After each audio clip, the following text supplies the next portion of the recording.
Hey, okay. I think we're live. All right, Mr. Basic here with Haze Anderson How you doing? again. Okay, and I'm gonna put my click on comments so I can see the chat and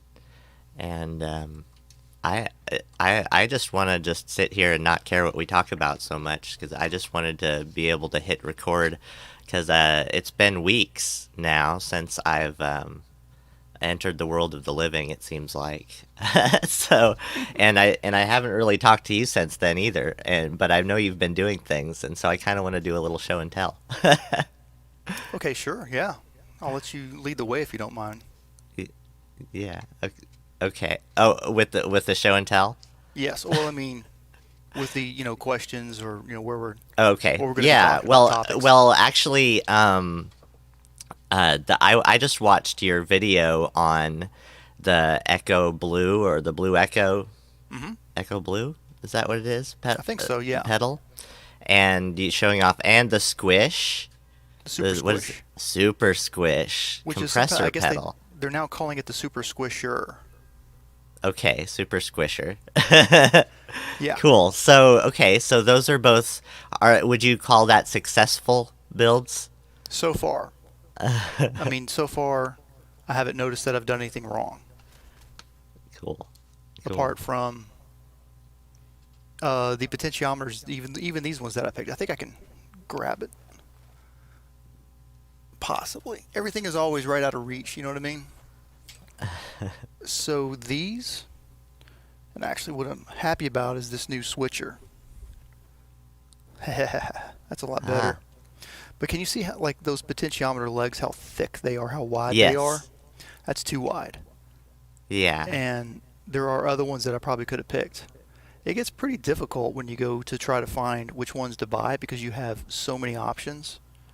And sometimes you can't really, it's you don't know until you know sometimes. And like Okay. I do the So, best. but there's people would like them, right? Because they're sturdier or something like that. Well, the Or problem. Okay, so the problem is that they don't go down into the holes of the PCB. Let me see if I can get it in the uh camera a huh. little better. Okay. Yeah. That would be a problem. So there's not very much of a mechanical connection there. It's decent, but it's not completely sound. And what's going to happen if you can envision is that these are going to be screwed into the enclosure right here. Uh huh. Each of these pots will be, and then they'll be like tight and fastened to the enclosure, but they're still PCB mounted as well. So it's weird. It's kind of like a hybrid. They're going to be enclosure mounted, but they're also PCB mounted. So really, none of the pressure should cause one of these solder joints to break. But Mhm. I don't know. I'm not planning on selling these for what it's worth. I'm planning on keeping these for myself. Okay. Do And you plan on like making enclosures for them or? yes, that's the hard part, and that's what's going to happen. Let me switch cameras if I can. Um, that's what's going to happen in starting with part three. Uh huh. And I've got here's one of the enclosures. I haven't even opened it up yet. Huh. And I'm trying to think. This is a 1590B is the model number, and that's like a standard, very very standard number. Well, Like there's like a standard model sizes for these different box sizes. yeah. I don't know. For me, I wouldn't want to go too much smaller than that, right? It's just kind of. You can go a little flatter. I've got some that Uh are huh. like just a little bit smaller in dimension, but they're definitely like not as tall when you set them down. And these would not fit in that. This is like too high for those smaller enclosures. So yeah, but the bigger, the more expensive. And it's nice if you can find like just the largest that will fit that circuit. Things get really interesting when you start to build it. I don't think I can like yeah. Actually, let me switch to this camera real quick. But I'm upside down. Mhm. There's no way to turn this right side. Does that work? Yeah. So imagine, if you will, and this is a different circuit, but all I did so far is just the PCB portion. I still, Okay. and I'm kind of lucky because the potentiometers are all already wired to the PCB in that sense. Hmm. But I still need to put in the jacks, the power, and the stomp switch, and That's the battery jack. that's a nice looking diagram. That doesn't look too daunting. Yes, this was a good. This is a really good kit. That was from the General Guitar Gadgets. Is the one that made that kit. That is, to this day, they have the best instructions that I followed for. Like, they give you like a general build instruction for everything. Even talking about sanding down the enclosures, using paint thinner, and getting the first coat of primer and so forth. Mm-hmm. And then even, I mean, talking about like getting things wired in and so forth, and like what to do first to make it easier so that you can get things out and get to things. Uh-huh. Yeah. So those Marvin the Martian ones were cool. Yeah, I haven't sold those yet. Um, I'm tempted to try to I've got two choices. I can either sell them as is with cosmetic blemishes, which is on the finish, and I'm just still Hmm. scratching my head because Right. I mean that's a problem that I've got to solve for these pedals too. The issue being that when I go to ship them, whatever it is that I wrap them in, it leaves like a marring impression on the on the finish, on the glossy finish. Hmm. So I'm wondering if I should have chosen a matte finish instead of a glossy finish. Definitely if I used epoxy to coat it in, that would have been a whole lot easier. But I did already try and experiment. Just one. Always need to do more than one to really learn something. But the epoxy way is crazy. You need to experiment like 10 times before Huh. you really get the hang of that. So the second option with the Marvin the Martian pedals is to try to fix them, which means that each one I've got to take out the guts, take out all of the mounting jacks, and then carefully sand it down.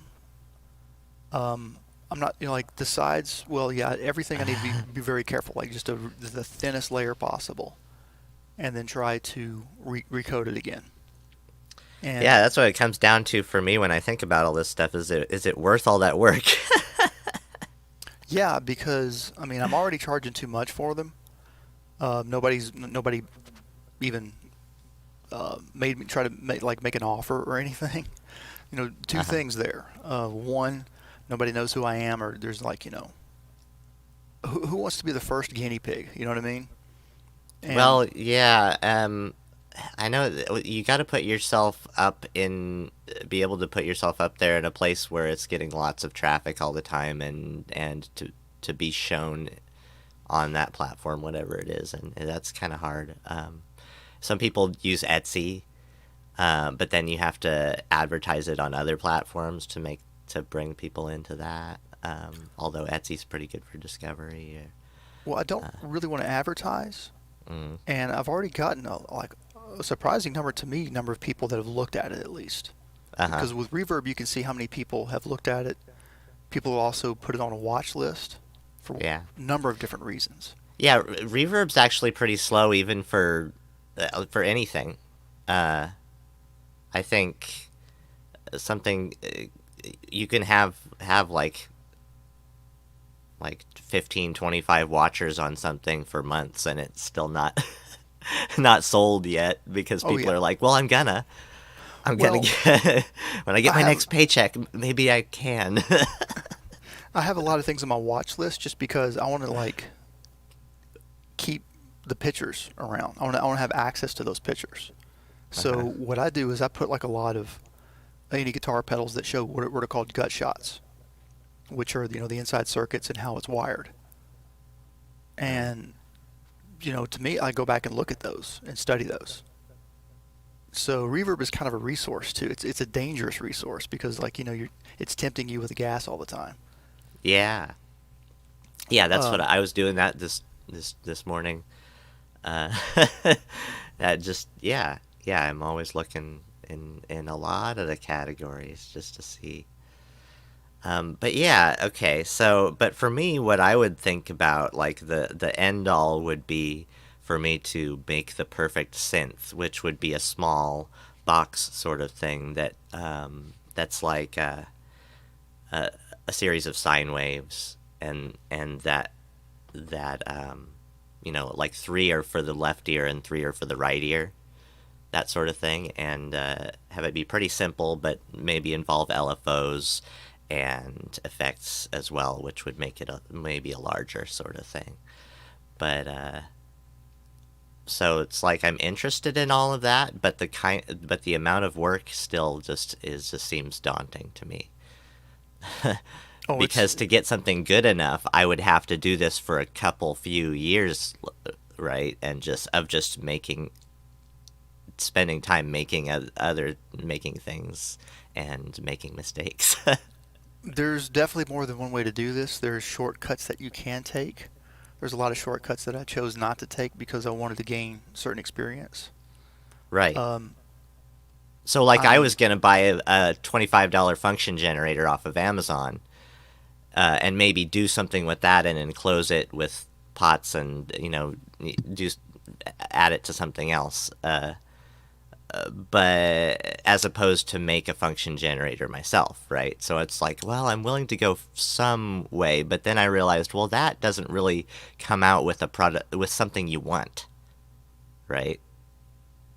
Necessarily, or that you're necessarily proud of. Yes, I agree. I mean, me personally, I wouldn't do that, but I wouldn't discourage you from doing that, because if the project is a success, which as long as you're always working towards it, it will be a success eventually. Yeah. The problem is if you just give up or just like throw it in the bin, just or catch it on fire or whatever. But it's just a matter of, you sort of realize, okay, there really are a whole lot of things that I need to learn. And but you got to start somewhere. I mean, like for example, this silly little thing that I built, I'm going to use this maybe once or twice a year. That's still plenty of use for it. And this, once again, just real quick, I guess, because people are like, what is that? Oops, wrong camera. This is it's a Danelectro Fab Distortion that I gutted out of its original housing, out of its original enclosure. And the reason why I did that is because I wanted to salvage a part from it to fix another pedal. And so I just used this to get more experience in painting an enclosure. And so this, there's like a lot of things that I practice with this. Hand painting, spray painting, drilling holes without using a caliper, just doing it the really dumb way. And just also things, kind of the dynamic changes with this pedal because it's no longer like a stomp switch. It's now like a thumb switch. And this is an interesting distortion pedal because it's completely analog, but it has a soft switch. And what this means is that when I press this switch once, well, let me back up a little bit. This is a momentary switch. You can't keep it phone ringing. Go away. Don't want to get a copyright strike from a ringtone. Anyways, yeah. So this is a momentary switch. When I press it down, it pops back up. So you press it once, it turns on. You press it again, and it turns off. I can demonstrate real quick, I think. We just reuse this. Press it once. It does not come on. Okay, well, never mind. Well, but it turns on the soft. This cord is the problem.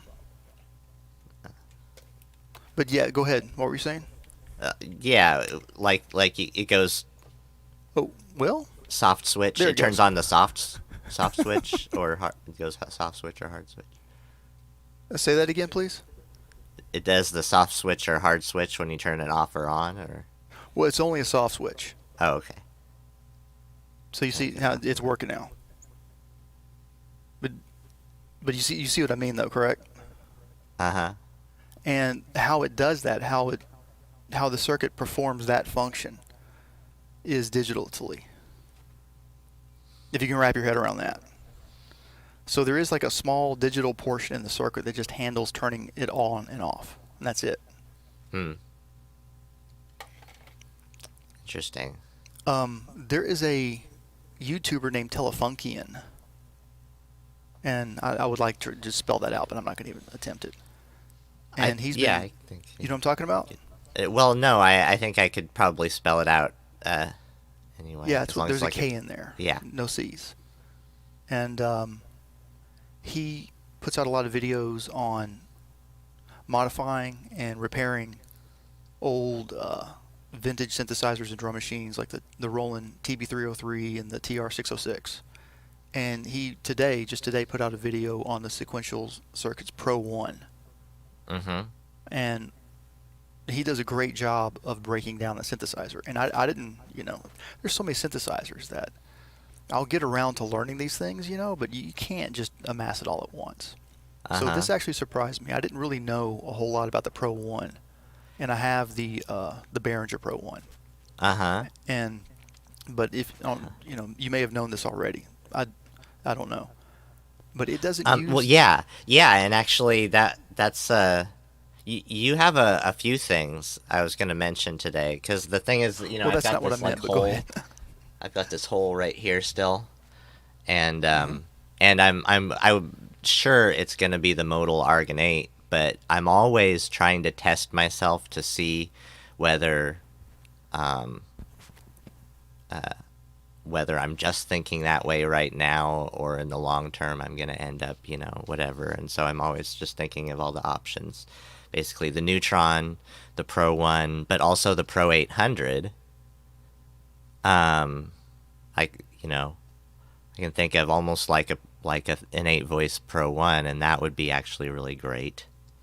And then there's the Minotaur, the Moog Minotaur, the Slim Fatty. The Slim Fatty also. Same thing. The K2, which I wouldn't go for. You have that too, right? Yes, do you have the K2? Yeah. Yeah. And then there's the viruses are on the rack, 3U wise that way. Oh, man. I've always looked at the virus, Access Virus C, because it's black. But probably the B would be good too, if I didn't mind that. Then there's Nords. All the Nord ones, Nord Electro, Nord Lead. They fit, same thing. There's the Triton rack if you want to go further back. And then there's the Delta Sep that you also have. Yes, right? Which is why I'm probably not going to have any of those aforementioned synthesizers. Because at some point, okay, I can't get those. I don't think I can. Yeah, I can. This is my ARP 2600. It's a mug. Okay. Got that from Perfect Circuit. Uh-huh. But that is a cheap 2600. Oh yeah. It even makes some noise. It's got like an LFO. Anyways. So the Pro 1. Here's what I didn't know about the Pro 1, and maybe you did, but I'm going to guess maybe you didn't either. Well, I've watched some videos on the explanations of every function and part, and I especially like the glide function, but yeah. Yeah, and there's a reason why the glide function is so good. This is pretty funny, actually. So, and I'm kind of forgetting some of the terminology right now because I haven't really studied it much yet. I'm still stuck on guitar pedals. I'll get to the keyboards and synthesizers, eventually. But how the keyboard knows which key you press on traditional analog synthesizers is just done by like a resistor network. And depending upon how much resistance is sensed on the bus line, it knows which key you pressed. Right. And I think Robert Moog is the one who designed that. And but it has a lot of problems, mainly with impedance, with dealing with loads kind of pulling on it too much, and of course just components on the board itself changing. Yeah, so does that mean like double hits and not hits? Or? No, that doesn't really. It has to do with pitch. And if it's if it's off or if it's on, if it's in tune or not. It has a little bit to do with the tuning. It could have a little bit to do with maybe some of the double hits and so forth, but I don't know. I don't think it does though, I because haven't heard there's anything about it. well there's a technique called debouncing, and I would guess that maybe maybe not, because debouncing might be kind of expensive. It's a lot more expensive than a resistor network, that's for sure. But that's a high level topic. Here's the cool part though. Here's the part that that you're not going to have to worry about any real technical difficulties. Mm-hmm. The Pro One handles which key is pressed digitally with a CPU. Did you know that? Right. I think I heard something like that before. You probably did. Yeah. You probably did. Well, These that it things- does something digital is the first one to basically do some stuff digitally that others didn't. Gotcha. That would not surprise me. I don't know if it was the first one, but I think that makes a lot of sense with Dave Smith, because he was involved with the MIDI spec. He did do things quite a bit differently, Yeah. architecture-wise than Moog. They had to, because Moog would have sued him otherwise. Literally. I mean, but the thing is, like, Moog wasn't like being like really hard like Thomas Edison was on Tesla or anything like that. He was, hey, we're making money off of this. This is how we're making money. But then I think once he kind of like, I think this was with the ARP guys first, and then like because he went after them because they were using his ladder filter, Yeah. and they had to stop using that in the subsequent 2600s. But one thing I do remember is that Dave Smith wanted to do something different with the next key. How the integration with the keyboard and how you determine what key comes next and whatnot, and what it does differently than Moog, because of it had always had issues with that system. Well, I mean, I think that the CPU helps with that, and Mm-hmm. definitely the glide function on the Pro One is tied into that. And when I first got my Behringer Pro One, I don't know what I was doing, but I somehow tapped in to that sweet spot on the portamento, and I was like, whoa. Like, I felt like I was an instant Dennis DeYoung from Styx all of a sudden. Like, I felt like I could like do kind of like his tricks. It was really bizarre. Yeah. But I want to, but about Bob Moog, I don't want to leave it on that. He, once he talked with the guys at the ARP company, I forget their name, sorry. But once he talked to them, he said, "Hey, look, we're all on the same team here. So, like, I'm not gonna prevent you guys from innovating or anything like that." So everybody knows Bob Moog was really cool. I don't know actually. Yeah, that's one documentary segment I haven't gone too far into, at least recently enough. Oh, what's his name? One of the guys on Sonic State, Dave Spears. Yeah, Okay. Spears. Whatever his channel, Geosense, I think. Oh yeah. Yeah, he just released a couple documentaries. You should watch them. They're really good. That's where I get this information from. Okay, cool. Yeah. But yeah, I remember that kid's song, the song that the kids singing, Bob Moog. it's like some kind of. I'm not familiar with that. I don't remember how it goes now, but they were singing. It's kind of like an anthem. It was like, "Thank you, Bob Moog," or something like that. That's pretty funny. And they sang. I think they sang it to him at the museum or something like that. Oh, while he was still with us. Yeah. That's pretty awesome. Is my compressor even on? Yeah, it is. Okay, weird. If there was another Moog thing I still would be into, would be a nice ether wave theremin. I've never really been much of a theremin person, and They're just really beautiful. they are. We're all different. You know what I mean? Like, to me, I've never seen myself wanting to use a theremin. And hear me out here. Back in the 90s, in the late 90s, one of my bass players had one, and he used it in our band. Mm-hmm. It was great. I loved it. But I don't know. I'd never got near it. Isn't that crazy? Yeah, I don't know. I have tried, when I've tried them in the past, it's kind of been like, it's kind of like a slide whistle. It's like, yeah, I would have to really work at this to start sounding good, you know. Oh, most Of course, definitely, most definitely. there's helps. Like, of course, it'll basically auto tune you if you turn up the pitch, whatever. Or, Yeah, and you can do pitch gate. arpeggios, you know. Yeah, but still, yeah, I would be nice with a good ribbon controller still. Yeah, I think I would prefer a ribbon controller definitely because I still don't have, yeah. that's on all the Korg Volcas, right? Yeah. On that topic, while we're on that topic, actually, I have some things. I have some things queued up here, and you just go ahead and chime in whatever you think about these synths, because I've been looking at little synths like backpack synths, but like actual synthesizers with some kind of playable surface that are portable that could all go in a backpack, like the whole thing, like maybe 4 of them or something, and a mixer, and go on the road or something like that. That'd be cool. I don't know, but you see, you've got Volcas. So here, I'm gonna share screen for a minute. Can you see that? Yes, I can. So yeah, that would be the one. What do you think about the new bass? The new bass definitely gets more towards a TB303 than the Volca bass.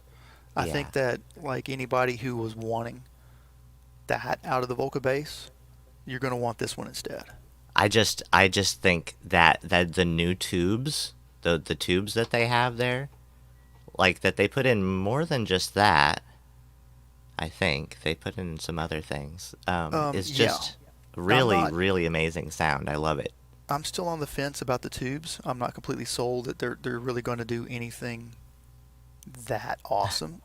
But I haven't even touched one of these yet, and I generally don't go looking at a lot of videos that demonstrate a lot of these synthesizers, mainly because I've been watching a lot of guitar pedals lately. But you know, I usually these days I feel like, okay, I need to be using my own synthesizers instead of watching what I don't have. But if this has distortion or some kind of overdrive, and that's what you can get out of the yeah, YouTube. It has drive. The drive. Yeah, right then that's there. probably pretty cool. Have you heard of the Plankton Electronic Spice? Yeah. I have one of those, and it has 2 of the new tubes. Oh. So I'm kind of experimenting with those, and just Yeah. And okay. Cool. they're okay, they're okay with that.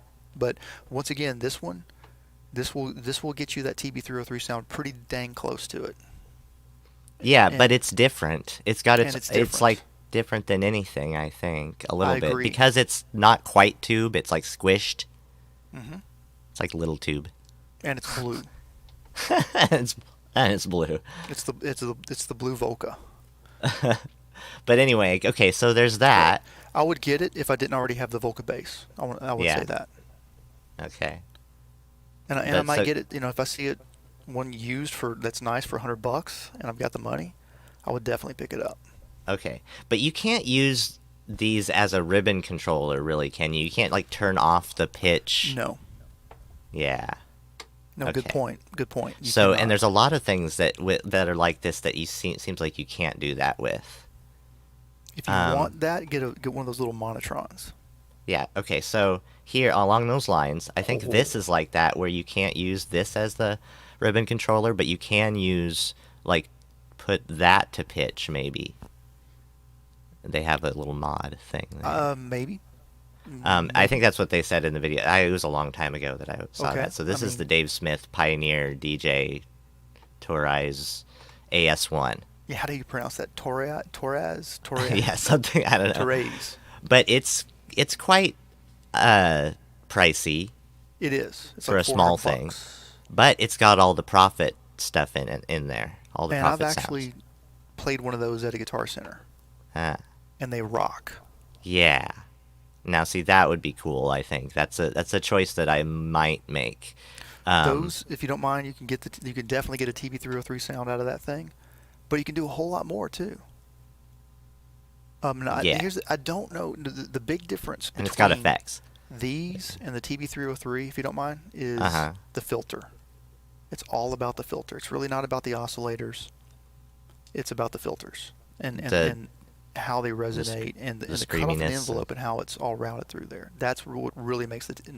And one last thing, it's also the patterns that you generate. That's really the magic of the Do you think TB303. it's like driving the filter in a certain way that does it? I don't know because I haven't studied the schematic, the circuit schematic at Uh, all.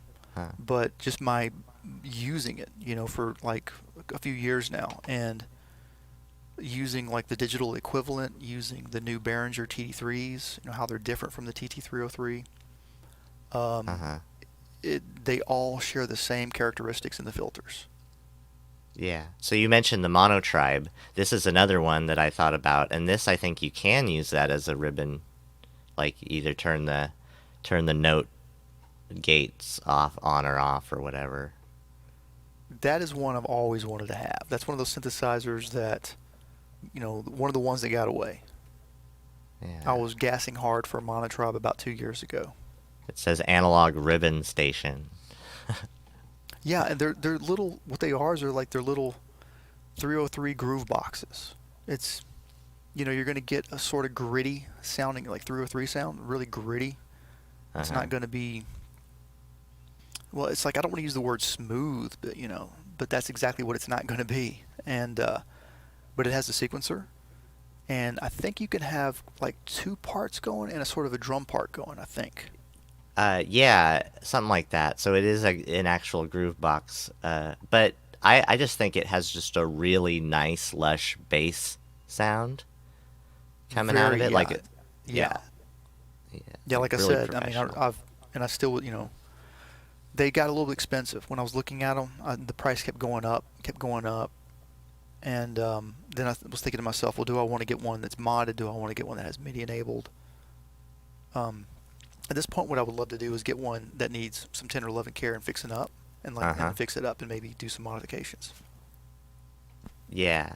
Okay, so here's the thing that is just gonna come out like this year or something. The new Uno synth.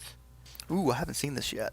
Okay, so there's this, which is the smaller one, the smaller portable one, but it has exact same function as the larger one with a FATAR key set, key bed, and everything like that. That's a larger synth. But otherwise they're identical,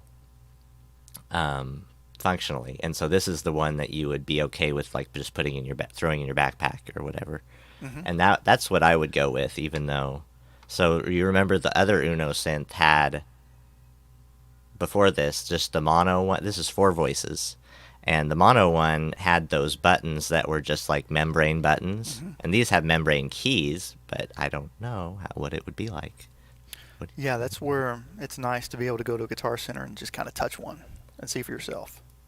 yeah, and at first I thought the sound was just so, and I really think it is. It's your basic synthesizer. But so is the System One, and it's Oh yeah, actually and there's pretty something to be said. It's like nice. your bread and butter. You get some of Yeah, the sounds that aren't all that sexy and attractive, but you need them anyways. and so with the effects, um, I forgot what was the name. Sorry. Anyway, yeah, there's a effects company. Well, no, they see IK has always been into effects before they were making hardware. I think is the deal. They were making software first, up until now. And so they're Hmm. like really happy about their effects, and it sounds pretty good, in I my opinion. imagine they are. I mean, this is something that is the advantage of having onboard effects. Yeah, I, especially on something portable. I still think there's more disadvantages, but if some things it makes a whole lot of sense. Like the Microfreak doesn't have effects, and hey, maybe they'll add them in a future update, right? Yeah, I don't care if they do one way or the other, but I think one of the at least it definitely. has a filter. Like my modules that make up a Microfreak, Hmm. I still don't have a filter except for low pass gate Oh, I see. Yeah, yeah. The filter on the Microfreak is really nice, and and other and, and things. seeing what it's doing on the screen is Uh-huh. super slick. Yeah. But so okay, so these are the Yeah. ones that are like number one for me. Above all of those choices, the choices that I've gone through is the modal ones. Even though I will probably get the Argonate, which is their big sister on the rack. because it has good onboard effects and everything. But these have, see, the Sculpt, the 4-voice one, has a delay and I believe distortion. So that's pretty cool. And then this one is a wavetable synth, so it has wavetables, not just your irregular VA stuff that this has. So yeah. Which I'm curious to know, like, what kind of shapes are in that wavetable. Well, they have a bank of modal 002 ones, and I think 001 or 008 ones that were on those big synths. Mm-hmm. And the only difference is really just this is a smaller synth and with different functionality, but like it's the same sounds as were on those big synths. But you're not going to have effects on here, I think. Unless it has the delay, too. It might have the delay.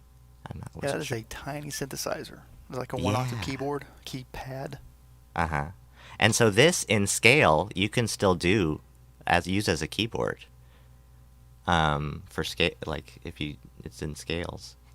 But then this one has the regular keyboard layout. I don't know. Well, the one on the left, the Sculpt, the original one, I remember it being demoed a couple of years ago, and it is powerful. Like, if you want something where you can route a lot of things and just have a whole lot of modulation capabilities and have fun doing that, I think the Sculpt is going to definitely And it gets weird enough that you might not even go like, oh, well, I need a wavetable synth.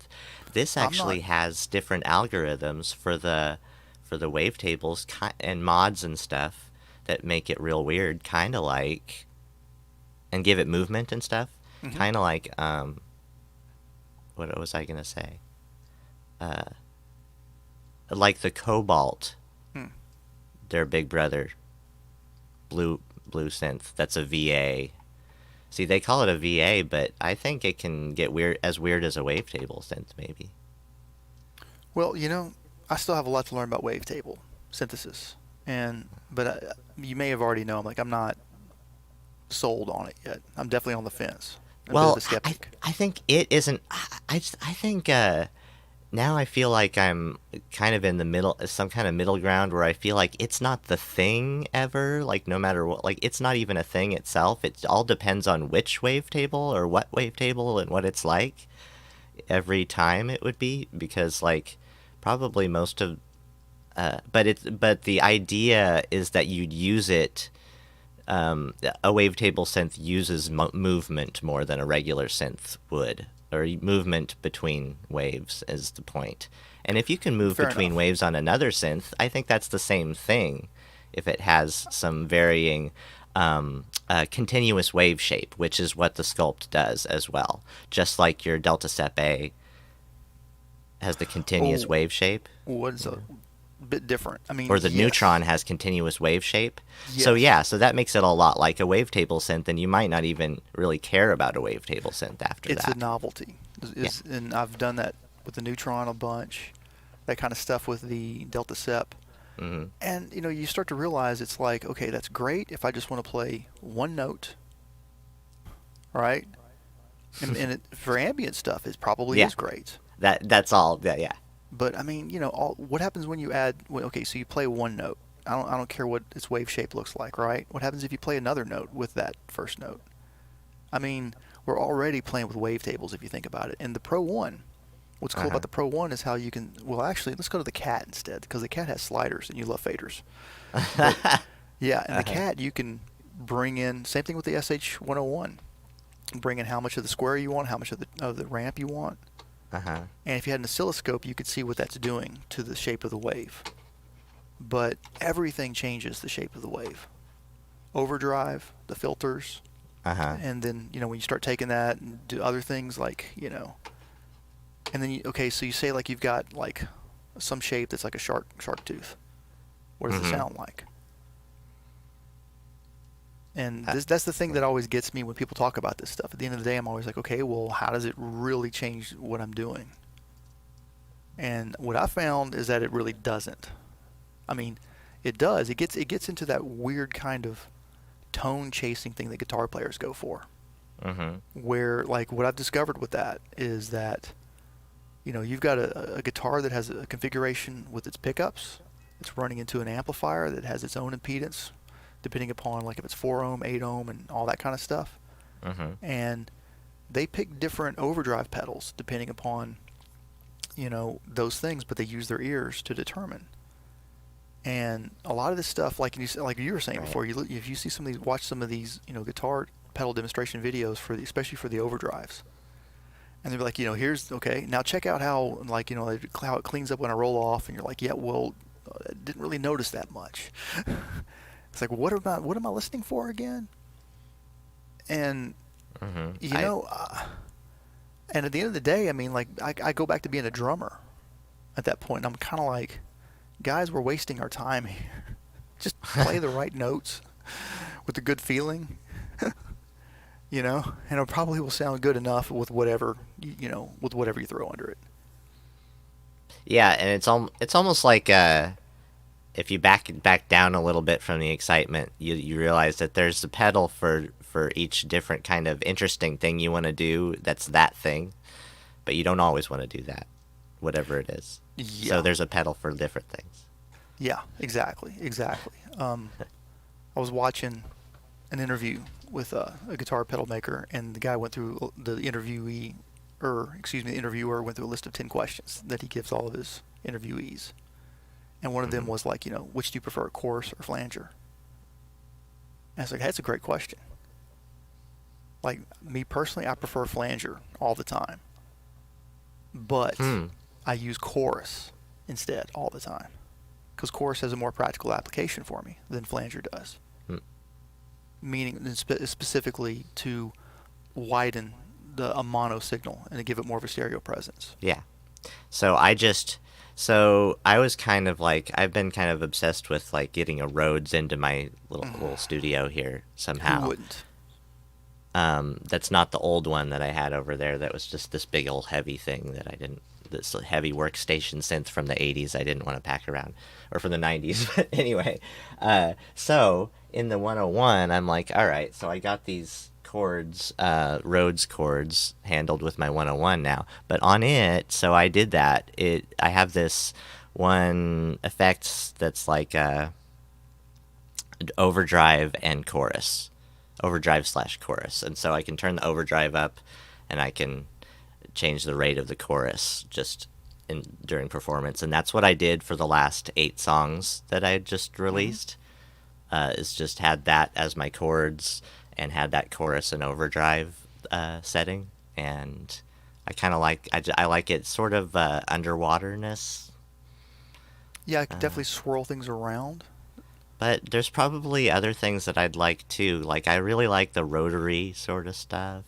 Mm-hmm. Okay, Electro Harmonix has a pedal called the Mod Rex. And that's a pedal that, if you can,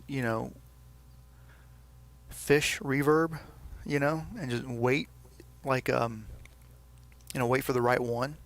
Mm-hmm. Get one that's about $150 that comes with a box and the pedal, and the power supply unit. And hopefully all the rest of the stuff that came with it brand new. Mm-hmm. And I think that's going to be a good pedal. Like right now they're going brand new for about $220, $230 or something like that. Those pedals, if you wait a couple years, they generally go down to about like $140, $150. Electro Harmonix makes a lot of the large size 3-stomp pedals with like 6 or 8 knobs across the top, a bunch of jacks on the sides. Yeah, and, like the what is it, like the VCR and other things. The VCR that's guitar somebody pedal. else. That's definitely, that's JHS, one of my favorite companies. That's who makes this. I want to demonstrate this. But I know what you're talking about. Oh, the Cathedral? Is the Cathedral the one of Cathedral those? is EHX. Yeah. Yeah, that's I think that is their one that they did after the Holy Grail. So it's more. That's another combo one like that. Well, no, the Cathedral I think it may be a dual reverb, but it's not a combo of other. Okay, well, there was this one that was like 3, and it was 3 different colors. Okay, there's 2 that are that. One is the one that I have. That's the Epitome. Let me see if I can get that without. Yeah, I think. Now to get that one, unfortunately, I'm going to have to show you this one because it's in the way. Let me switch cameras. This thing is Oh, glorious. Get out of the light, wow. sorry. Yeah, that's like an old plane, like an old biplane or something. This is a stereo tremolo. And it does it will go left and right like nobody's business. When I first had this thing, I had to play around with it with the wave shapes, inverting it, and just, it's cool because it has this has a wavetable in that sense. It's not a Mm. wavetable, but it's a wave shaper. And it Ah, controls, and the LEDs go back and forth. It is super slick. I'll do a video wow. with this one day. It is so super slick. I've already used it in one of my jams. I had the Volca bass going through it, and you're familiar with the Smiths How Soon Is Now? Yeah. It can do that. Now the story is that Johnny Marr did it the hard way. I forget who the producer in the studio was and the engineer, but they had to do that the hard way. Okay, this is the epitome. Okay, there's that one too. I recommend this one for synth players. Yeah. You're better off getting a Big Sky, of course, if you're a synth player. Any of the Strymon, those are going to, be your best bet. But this thing is just cool because it's three different three different effects that work together. You can use them separately or use them together, and I got this for a great deal. Hmm. These are going for a lot more than what I got. Pretty lucky with that one. But they also make another one called the Tone Tattoo, and that's one that I don't think that would be very good for synthesizer players. I mean, it could. It has a metal big muff going Hmm. into a Neo clone, which is a chorus, going into a memory toy or a memory boy, which is like a looper delay. Hmm. And it's really more for it looks like a pedal for Slash from Guns N' Roses. That's kind of what it's for. But you can use it for anything you want to, of course. That's the thing, is you can break the rules and do whatever you want. So, but there are some pedals though that I definitely find I hate to say this, but I got one recently. It's too far away. I'm not going to grab it. But it is a dual chorus and overdrive. And I've wanted this one for a long time. I'm getting this one. It's one of the ones I'm getting as kind of a semi-investment kind of thing. I'm hoping that the price will retain and maybe go up. Hmm. But it's got a ground loop hum. Whenever I plugged it into the same power supply chain as one of my Volcas, I was causing a ground loop issue, and I had to grab one of my I can't say this, opto isolators,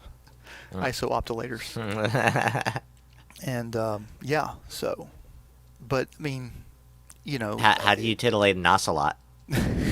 Oscillate its titillot. oscillates to a lot. I hope you can say that on YouTube. I think you can. But, I think you yeah. can. But can I try this real quick? Uh, The color box. yeah. Yes. I I need to was give it just power waiting for again. the right time. Looking at it. Have you So heard about that's these the things? vocal. Is that the vocal effects pedal that you were talking about, or? No, it's not. I turned everything down. Testing 1 2. Yeah. Okay. Okay. No, this actually is not. Sorry, hang on. Let me do this real quick. I should have set this first. Okay, here we go. There's a little bit Your more. your voice is pretty fuzzy through that, Yes, it's supposed to be. but that's okay. So let I me can still. Okay. switch back to this. Actually, I can just do this back and forth. I think. Okay, sorry. It's fine. Either. Yeah. So it's really a distortion pedal, Uh-huh. and but I've got my microphone plugged into it right now. So Ah. it accepts. Okay. Oh, that's why you were saying that's fine. Yeah. Yeah. Yeah, because I haven't even dialed in anything on this thing yet, and I was hoping, I'm hoping to demonstrate it just being like really cool distortion without clipping and being too loud, of course. Yeah. Well, I can hear what you're saying. It's just a bit It's muffled. quieter. Yeah, Yeah. yeah. You're hearing me through the guitar pedal that you were talking about, though. The one Okay. that you can't see it right now, but it is it's a pedal for vocals, and it's the reason why I feel like my voice right now is much clearer. Yeah. And yeah, it's because of that pedal. In fact, I think I can turn this. Yeah, here. Oh, sorry, that's the. Uh, No, okay. Yeah, it's not a guitar pedal. It's okay, whatever. So what you're looking at, this JHS uh-huh. color, it's called the color box. If you see there's like a console, this is basically a Neve console channel. One channel out of a Neve console. Uh-huh. It has an input transformer, an output transformer, and just all of this EQ. Okay, So, yeah. like, let me do a little, here we go. And let me change a few things. Okay, so yeah, it can start to clean up really well, but it can get real gnarly very, very quickly. So I'm going to take here we go, the low down, and like right now I've got the bass cranked up. So let me take some of the bass back. And here's the mid. We can change the shift going around. Take the pre up a little bit more again. Now I'm going to take the master down because I'm going to take it back to high. Okay, testing 1, 2. That's actually pretty clear, isn't it? That's not bad at all. Yeah. Not So bad at all. yeah, it's a great preamp. So I'm going to use this for like actual recording stuff, and then Cool. like sampling or looping or whatever. I'll figure it out later. And the high pass, the high pass works. It's pretty cool. Yeah, I EQ my voice right now using the RC505. It has an EQ as an effect, but I had to go into it to change the settings. Into the menu, just a little bit of the menu diving. That actually didn't distort anywhere near that I thought that it would. Yeah. But like I've Well, you tested could running drive more through it, maybe. Yeah, I think that has something to do with it. Like because I tested with the drum machine, Uh-huh. and its distortion is like really cool. I mean, it just I hate to use the word saturation because that's what it is, but it's beautiful. Yeah, well, I like saturation. I don't mind. There's types of distortion I really do mind, but but saturation Yeah. is something that I think is on certain sounds especially is a good thing. Yeah. Yeah, digital distortion tends to be kind of harsh. It works really well with line level signals. So like a lot of my Zoom G1 on and the B1 on pedals, the cheap multi-effects pedals, their distortions are not all that great, but it's all the modulation effects and the reverbs that I love on those pedals so much. So yeah, that definitely is. I mean, I do have one pedal. It's an Alexander. It's the Stargate Distortion, and it's totally digital, and it actually sounds pretty good. But they went out of their way to try to make digital sound good. But yeah, I would stick with analog for the most part for like any kind of distortion. Yeah, I believe the mono station has. I still didn't look it up. Just the analog, digital. No, it's 3 types of analog distortion. That's right. Okay, they're all Okay, analog. cool. Huh? Which I thought, yeah, that's cool. That's the most choice I've ever had in distortion, for sure. But they can do all 3 analog wise. That's cool. I have way too much choice in distortion. Might be time to start selling some of these pedals. Way too much choice. Yeah. Okay. So that's kind of been bogging me down. It's funny. No, I just want to mention for a second, like we're doing this on a Monday. I hope it's cool with you, but Yeah, Mondays are really boring for me. But it looks like that's cool. So it's perfect. But it looks like nobody is really here like we usually have. We don't have our usual crowd, or I'm missing out on them or something. But which I actually don't mind. That's okay. Nope. I just want to put these videos out there to be watched later. That's why the YouTube thing. Well, it's like it's a thing of regularity. Like if you do this every Monday. Yeah, probably. Yeah, people will start showing up. Yeah, just like Twitch. Yep. But yeah, as far as choices, too many choices. See, I have the MC101, and it's been hard for me to get into it, like really hard to even think about it. So I haven't been that much. But this last week, I've been determined to make the black hole of all the presets, all the banks and banks and banks and banks and banks and banks of presets into something I can deal with mentally, because I just can't. I can't find anything. I can't do anything. Like, I can't even know what I would want to do with the 101, right? Except for, I want to start focusing on things that I don't already have, like, synth lead and synth bass I've got covered, right, with other synths, and things like that. But here is the deal is 51 pages Of just the presets. Yeah, and see, you can see that there's like, these are tiny three rows per page of just presets, and there's this many pages. I've gone through 8 pages starring my favorite ones, of ones that I would actually want to look at in the different categories. So then I'm going to highlight them based on different category. Okay. So then I can make another list that's the short list by category and write them all down myself, of just the ones that I would use out of each category, and then make that list.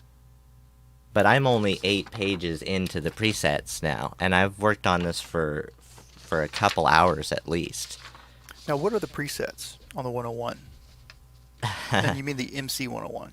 The MC 101. It's just all of the Roland workstation sounds, same ones from all the 90s. Gotcha. It's got all the OB sounds, all the Prophet sounds, all the from other synths too, like Moog like sounds and stuff like that. But especially it's got a lot of Jupiter. Maybe it doesn't have so much of but it does. It has some sure cloney sounds, but mostly as like Jupiter.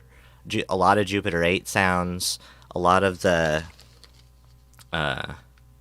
Junos, the TBs. The Junos, yeah, Juno sounds, all of the classic ones, and so it has the banks of all those, probably the best presets from each one of those, or maybe all of them from each one of those, and the thing is, but these are all Zen core, which I know nothing about. So it's basically they're going to be the same sounds that are all in the new Jupiter X machines. Mm-hmm.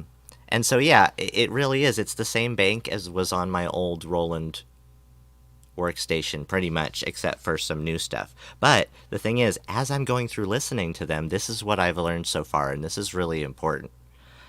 Probably. I mean, to me, it's just my own personal taste, but it seems like everything that I went and starred, because I was like, oh, that's a good one. Oh, that's a good one. They all say AX. AX this and AX that. AX lead. And so I'm like, what is that? The axe? Yeah. It is from That's the what it actual- is.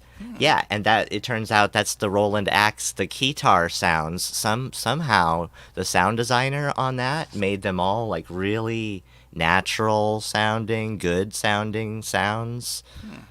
Even when they're synth sounds, it seems like they're better. It's like, whoa.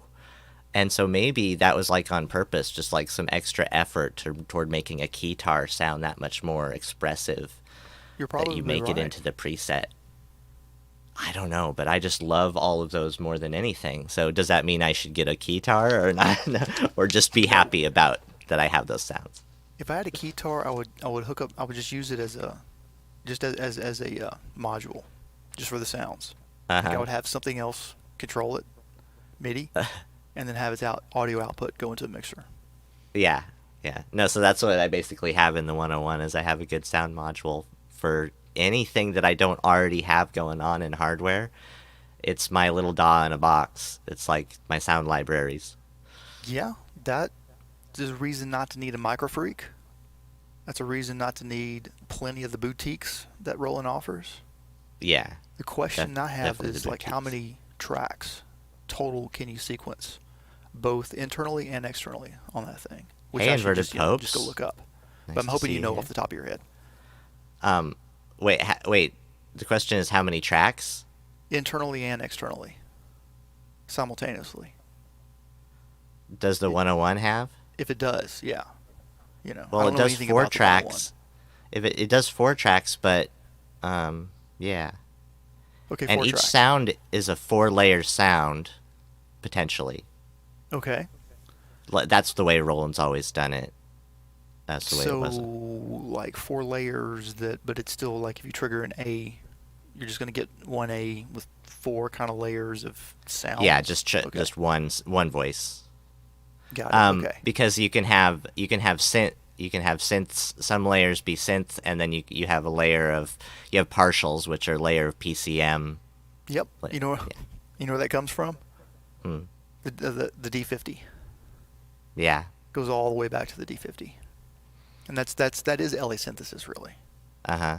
And that I So mean, that's what you just, got going on the yeah. new Zen Core and everything. They're just doing It's the just a same better thing they've version. always done. Just yeah, and I like to actually. I'm glad you brought that up because that is something I wanted to talk about. That's sort of the limitation of digital.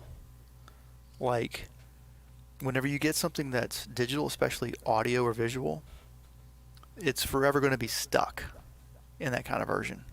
It's going to forever be stuck at that resolution level, that digital to audio conversion, audio to digital conversion.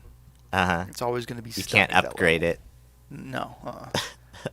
So, I mean, in some cases, though, it's a great thing. In the case of the EMU SP1200 sampling workstation, which is like, the Isle Instruments is making the S2400. Uh-huh. Mine's going to be here in a few months.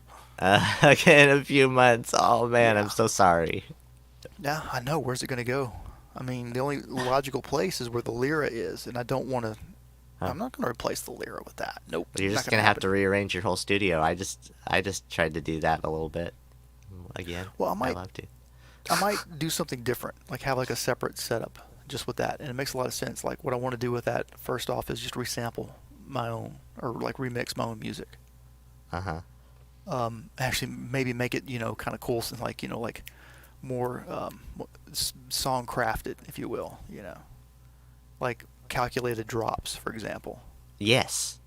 Yeah, exactly. And, that's what's been missing from me trying to just being in the learning stage of a lot of things, just learning synths and learning synthesis and getting into stuff. And, as far as like trying to put out songs now, one of the things is that I learned is like number one, I always have in my head now is just the fact that how important a noise track is.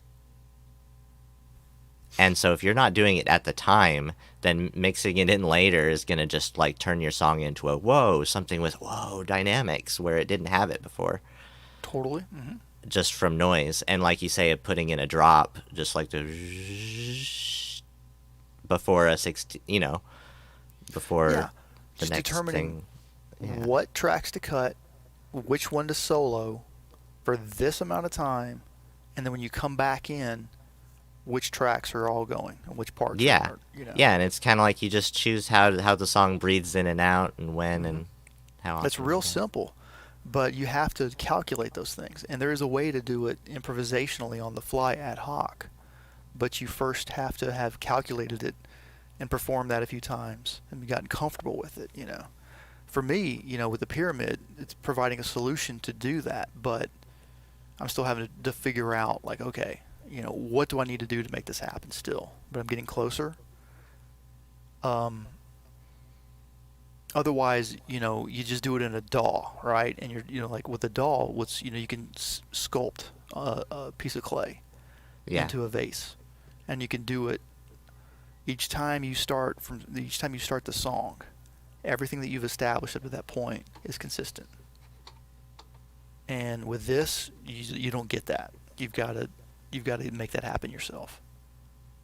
And I'm curious, like with the 101, because it's a little workstation. Now, so it sounds to me like it's very like the same kind of fundamental architecture as their first groove box, the MC303.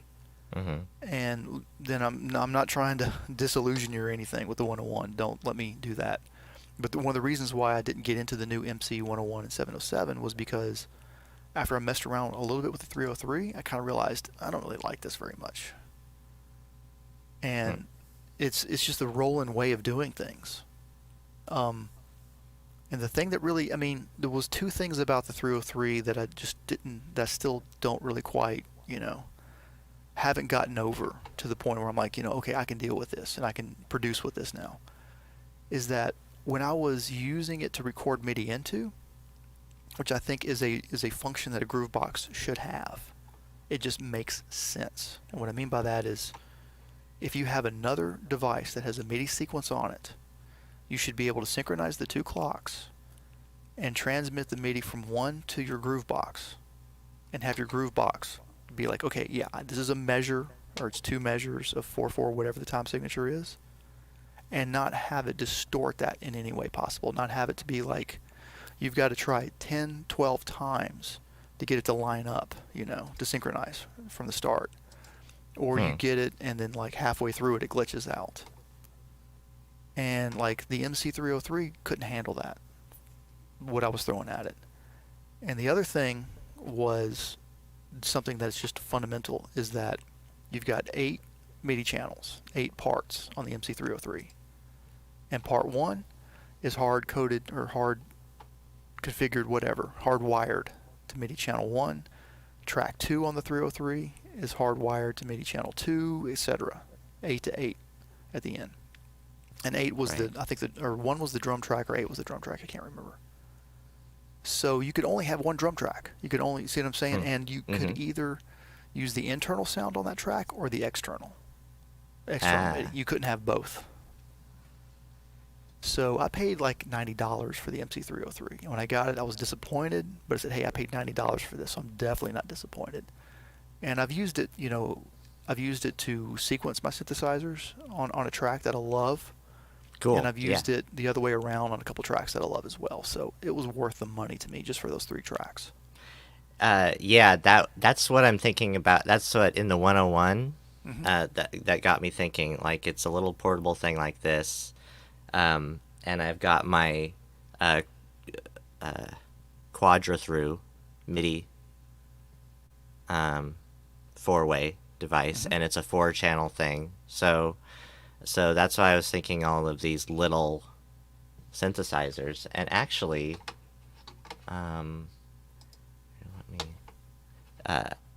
let me share this last one too. Like all those. Ooh, what you got here? Sorry. And then see the Korg Nts1 is also another one, and that you probably can't use as a ribbon controller necessarily, except for, I think you can. Really? Okay. I would say you can, because the Monotrons, you can. Monotrons are kind of cool. I don't have one available. Yeah. There's a little button on the back of them that when you hit it, it cycles through a couple, like 3 or 4 different modes. One is just like a ribbon. Yeah. Another is where you're actually doing a chromatic scale, and then a major scale, and then a minor scale. Yeah, okay, so it's not too hard. If they've implemented them in the Monotrons. There may not be a ribbon on that one after all. Okay. Yeah. But I'd have to double check.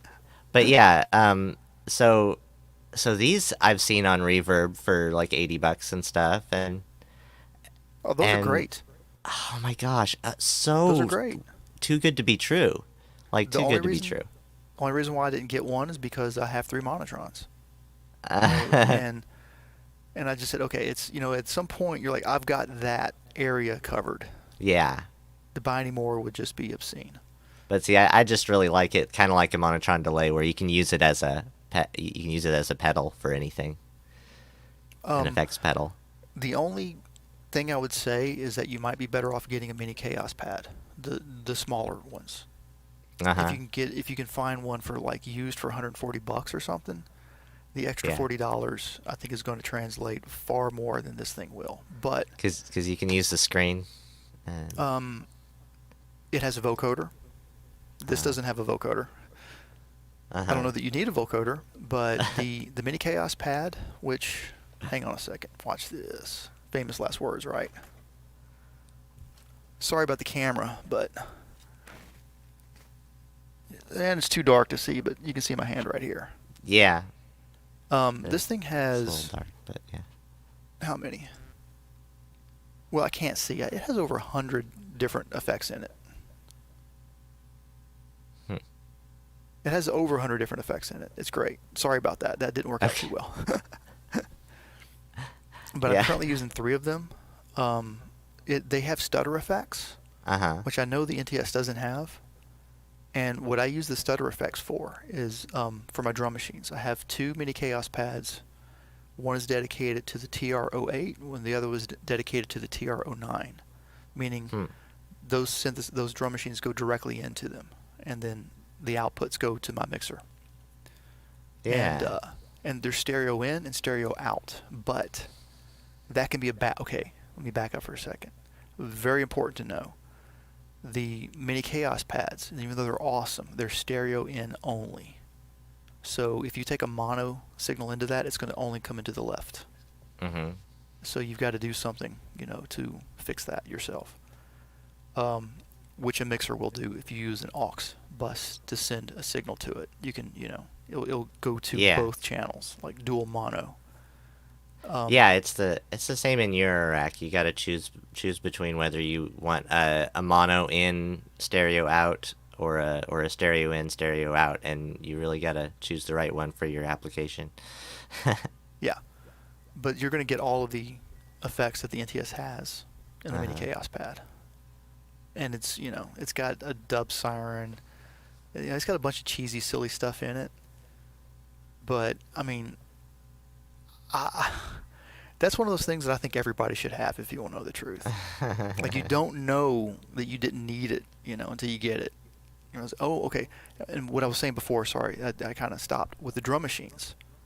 Is that I can just have like a regular pattern going, and it takes practice, but you wait for the 2 or the 4 where your snare drum's hitting, and get an instant drum fill for free, as long as you got a finger that's free.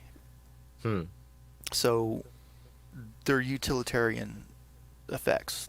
I have 3 of them, for crying out loud. Yeah. And, well, it's nice. Yeah, it's nice to be able to make variations on a drum beat on the fly.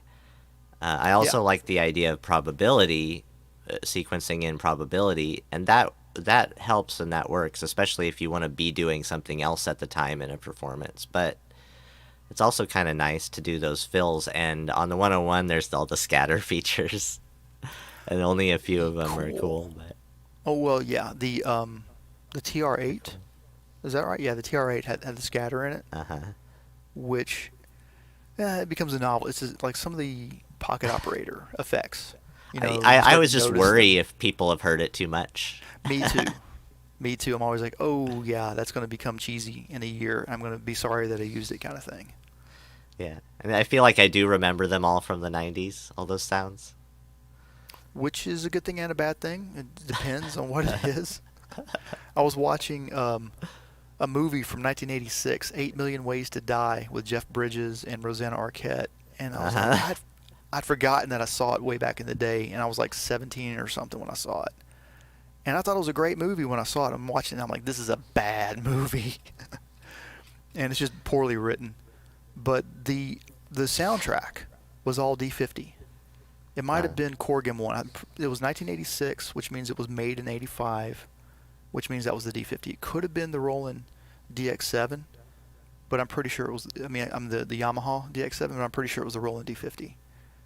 And it's when you go back to those movies, like, listen for like specifically 84, 85, 86, 87, 88, and you can hear it go from the Yamaha DX7 to the Roland D50 to the Korg Nts1. It's so funny. One of my keyboard players in the late 80s had a Korg Nts1, and they were awesome back then. But they had this tiny little screen, and if you wanted to do any kind of, serious deep diving into the sounds, everybody just used those for the presets. If you look at the Roland JX3P, which is one of my favorite synthesizers, that synthesizer, as cheesy and kind of ugly as it was back in the day, it totally, what am I trying to say? It showed the picture of what was to come for all the 80s. And that was like, say goodbye to the not per function tweakability of having fun with your sounds. We want that Taco Bell bong in everything. Yeah, and obviously the 101 and the 707, they don't stray from that. They're exactly like the old 90s screens like the 707 screen, you might think it's a bigger screen. Yeah, it is, but so was the old XP60 and XP80 workstations that I'm familiar with. You know, they have the big screen for everything, but there's still too much on the screen at a time, and all these things, and you still go into a lot of menus, and things are on menus that you have to learn where they are first. Somehow. Oh yeah, it's taken me months It's the to learn same. the Squirt pyramid. You know, it's when Lisa was talking about. I mean, I could see, you know, what Lisa was saying. Those criticisms. It's like, yeah, you're not. You know, those things are going. This kind of interface is going to hamper you because It's you not. can't Yeah. do. You've got to do 1, 2, 3, and then that to do a certain action. And if you do the wrong thing in the process of doing that, you're in big trouble. Yeah. My 303 jam, I was listening to it going like, why did I do that? Why did I change right there? Everything was going great, and then all of a sudden I screwed everything up. What was I thinking? And then I remembered, oh, that's when you accidentally hit the wrong button. It was the moment where I kept doing the wrong thing no matter what. My head got twisted around, and instead of doing this, I was doing that. And it was just like, oh, okay. Yeah. Yeah. I try to get everything in my head comfortable enough to where I don't have to worry about too much. But then it's always that pressing the program change at the wrong at just a split second too late, and then the two things are off. That's what gets me. Yep. Here's the thing. Like, when I post a 3-hour jam, I don't expect people to listen to it. I don't. Like, that's a lot. I mean, if you got nothing to do for the next 3 hours, you're at work and you're, you know, programming or something, you know, even then, it's like I don't expect people to listen to the whole thing. I don't know if you got to the 2 hour, 10, 15 mark or something. No. Dude, I had forgotten about this.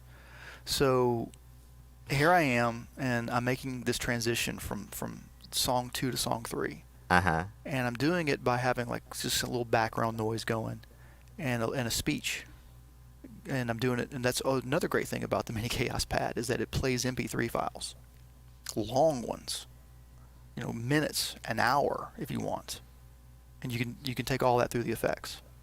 So my long running quote samples, that's what I use for that.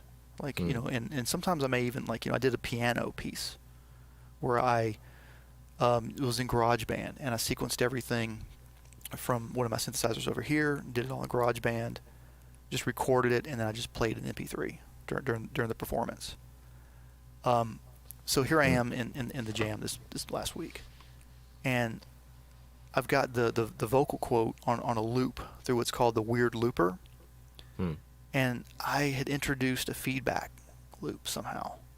Oh. And when I stopped it, all of a sudden this huge feedback just roaring into my headphones.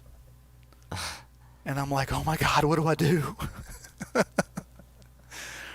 And, you know, I started turning things down, and, you know, I panicked a little bit. And I handled it okay, but, you know, I went back, and luckily, you know, going through OBS and recording into Twitch, the compression, you know, I've got a little bit of compression set up on OBS, and of course Twitch is going to, you know, hard cap things. YouTube will as well. It turns out that it, you know, it doesn't blast your ears out as bad as it did me when it happens here. You're listening to it. I went back and I'd forgotten that I did this. I said, I got to take this video down and go back and do something. But I listened to it and I said, you know what? I'm going to keep it. I don't think it causes any eardrums to bleed or anything. Nobody said anything. I don't even think anybody noticed, to tell you the truth. It's okay. It's 3 hours. You don't got time to listen to that. Yeah. I only posted it because it's a VOD. It's there. YouTube will allow me to preserve it. You know, it's an archive. And the whole performance was just an exercise anyways. I try to kill two birds with one stone sometimes, or get two birds stoned at the same time. Yeah. And that was 303 day, and a chance for me to, dude, I was pushing the score up to its limit. Like, every time I would save my progress, I was worried that I was going to crash. But it didn't. Yeah, I was worried that our internet was going to crash today, but because it crashed twice on the way. but no, but it's fine now because it was really windy. That might have had something to do with it. Interesting. But yeah, I got that one anyway. So So those are the synthesizers that you're thinking about. You're going to get one of those little mini ones, you think? well, okay, so down the road. Actually, I've just been kind of up in the air on a lot of my gas, but not so much. See, like down the list, I'll maybe want to get some kind of portable synths, but that's on the fun list. Not like not like a needs thing, but it's like a way to I don't know, because I have the 101. I could sometime do that. But I have my rose-colored glasses off on portable setups as far as how often are you actually going to do it. Probably only Never. because you want to make a video of it, right? Exactly. That's why I've never, when I sit down, I realize, wait a second. The reason why I'm doing this is just so I can make a video of me doing this. This, and I don't. I mean, if people, somebody recently did a really cool one where he took his modular and set it up near some like garbage. That's cool, Do it by all means. And I can't think of his name right now. Gary, can't think of his last name. He'll climb up on these mountains and have his little micro synths and have a drone flying around him. Yeah. Go for it, Yeah, he's amazing. Yeah, he's always been amazing. And that's the thing about he does improv because he's a musician and stuff. He's really good. And yeah. And he uses the Chaos pads too. Gary Haze. Gary Haze, thank you. He's got the big Chaos pads. And with those, you can solo. You can't do that really with the one that I have. Yeah, and the one I wanted, it was discontinued, and you couldn't find it. Yeah, you have to get them used. Was the quad pad. Yes. Yeah. Is that the... I think that's what I'm talking about. Well, that one... or the Korg? Yeah. Or is it... Okay. Yeah, it's the Chaos, but it's a Chaos pad, but it's the rarest because it only came out that year and they stopped it because it wasn't as popular or it wasn't as good as the KP3 or whatever that they came out at the same time that was just as good, but it's a different architecture, the quad pad. Yeah, you know what? I don't know much about that one. The KP3 is the one I'm referring to. Yeah, and so the quad pad, it's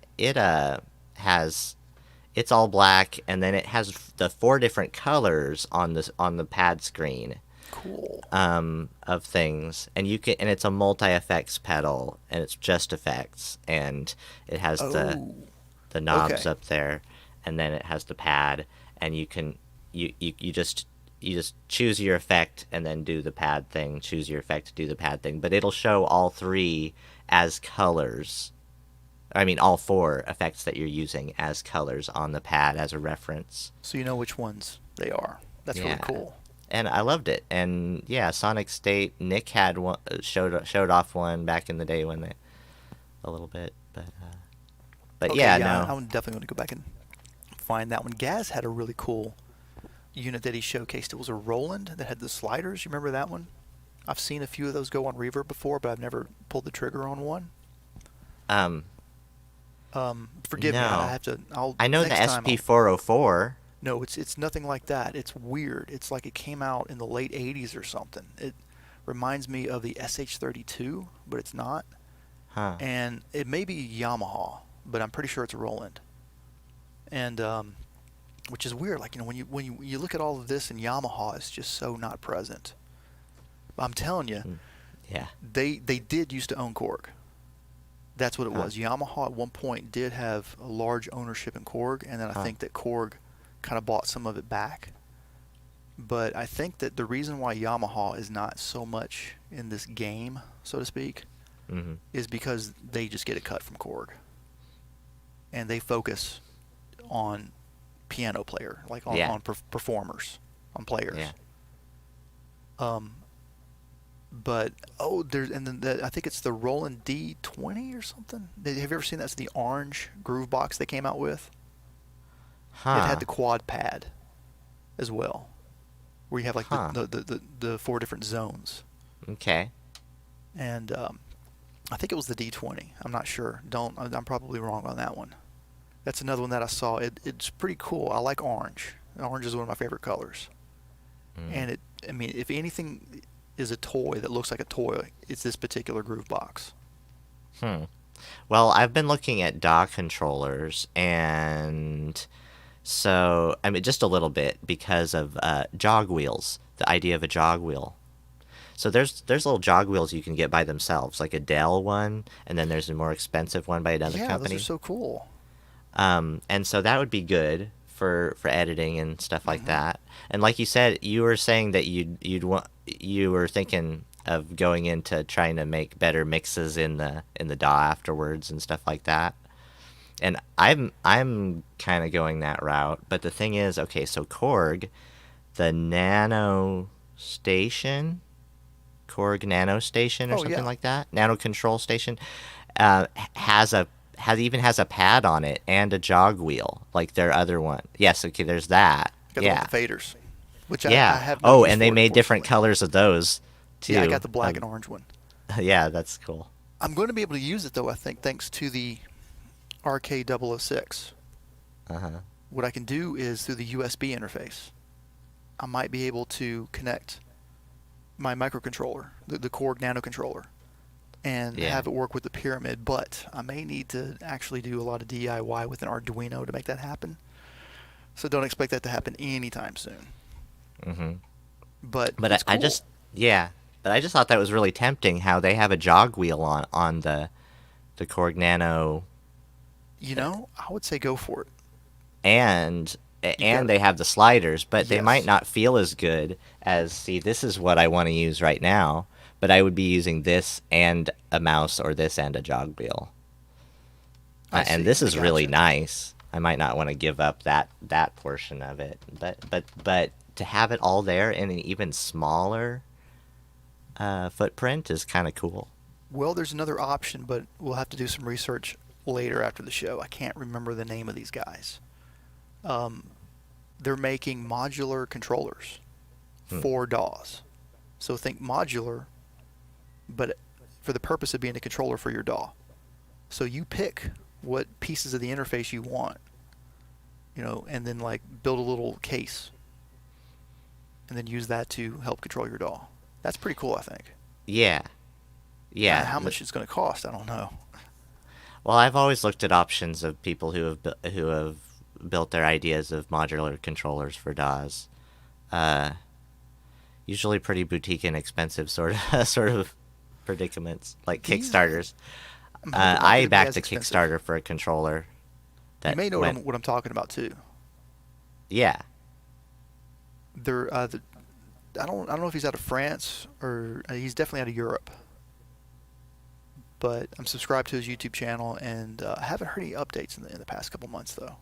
I'm sure that they're probably going through that last, the final 10% takes 90% of the whole entire effort kind of thing. Yeah, it's the same with freaking like Korg. That's the big company and stuff. Even they can't come out with the SQ64 yet and get it shipping. Really? Since December, I've been pre-ordered on it. Oh, really? I didn't know that. That's a bummer. No, so that's why I sympathize for you on the SP2400. I'm in no hurry to get it. What it's like to wait. I'm in no hurry to get it, tell you the truth. I mean, I already knew what to expect it's been a year now. I ordered that April of 2020, and we're coming up on a year. And I'm hoping to get it in time for 606 Day. But again, it'll get here when it gets here. And with the Chordbot took forever. And when I ordered the Chordbot, I had made all these plans that what I was gonna use it for. And then everything changed.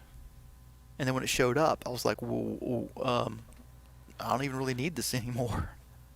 Now, but I do. I use it. That's why when I'm looking for something, I'm always looking at all of the competitors Like while I'm gassing for something and really wanting it, I always keep looking at videos of the competitor things to make sure. Well, I know I don't want this, but let's look at it anyway. You know. For me, the alternative to the Chordbot would to have bought an Omnichord. Yeah, there's really nothing like a chord bot almost. But Yeah, I mean that's basically what it is. It's an Omnichord. It's an Omniboard, yeah. In a rectangle that makes no sounds on its own. It's just a MIDI controller, which is what I want. Like if I had it on an Omnichord, I'd be like, I'm not gonna play this. Like I don't know how to play this thing anyways.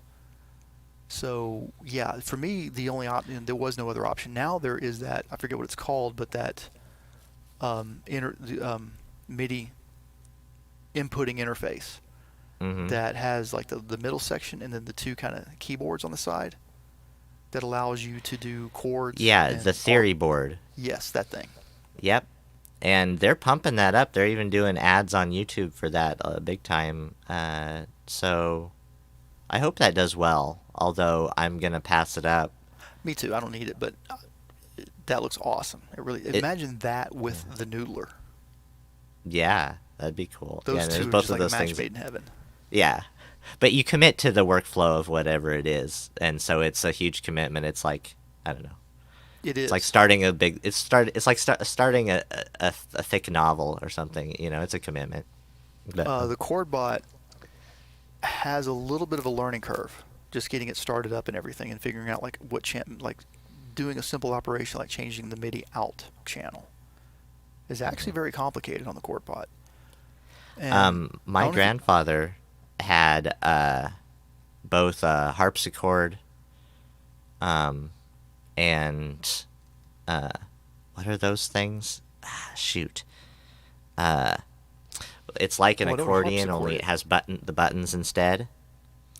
And it has that sort of beehive of buttons. Squeeze box? Just like that. No, it starts with a C. Okay. A concertina. Concertina. Okay. And it's like an accordion. It has the bellows like this, but it doesn't even bother with the keyboard. It just has buttons. It has a load of buttons. Yes. Yeah. Those are really cool. And so the Chordbot reminds me of that sort of thing. And the harpsichord is the same. What I as love the about Omnichord. The Omnichord is based on the harpsichord. That was a weird course effect. Like I'm getting so many. Okay, I should have tested before I did all of this. I haven't done anything since 303 day. So what I love about the Chordbot is this section right here. Yeah. All of I don't even know what they're called, but the different major, minor, sus7, whatever. Love that part, that portion of it, because the pyramid will allow me to do that. The pyramid will allow me to do what the Chordbot essentially does. But the Chordbot does it so much better. Now there is a problem with the Chordbot right now. I don't know if you've been keeping up with Isla Instruments. It's like, Brad is a small one man. He's got like a handful of people working with him right now. And, they've been pumping out the S2400 because like a business can't survive off of one product alone. Like he can't grow his business and even, maintain his business off the Chordbot alone. Yeah, it's hard to imagine. So what happened is like he's been trying to find people who can fix the Chordbot. It kind of has issues, and the issues go all the way to the fundamental aspects of the firmware. So he's hired people to try to come in. Like one person came in, and I think they gave up. And I think then he hired somebody else, and they came in and they provided a solution. But it's been breaking units when people do the firmware updates. And they're going to fix it. He's going to do right by everybody. But the problem is, it's like they've got their hands full with the S2400 right now. And I think there's good news around the corner. It's like once they get the S2400, contained, all the orders shipped out. They've been doing bug fixes simultaneously, and the crew that he's got right now that's responsible for the firmware of the S2400, he wants to put them onto the Chordbot. The point of that, what I'm trying to tell everybody of all this, the lesson to be learned is one simple lesson. Don't do firmware updates. Don't be the first to find out, man. I hate to put it this way, but let someone else find out. I mean, man, it mortifies me. Like here, I'm making just some simple pedals, and it mortifies me to think that it would show up and the finish is marred when it shows up. That's such a minor thing, but it's pretty major, though. I mean, its quality is a work of craftsmanship. Yeah. It mortifies me to think like that a firmware update would brick people's units that they bought from me. You know what I mean?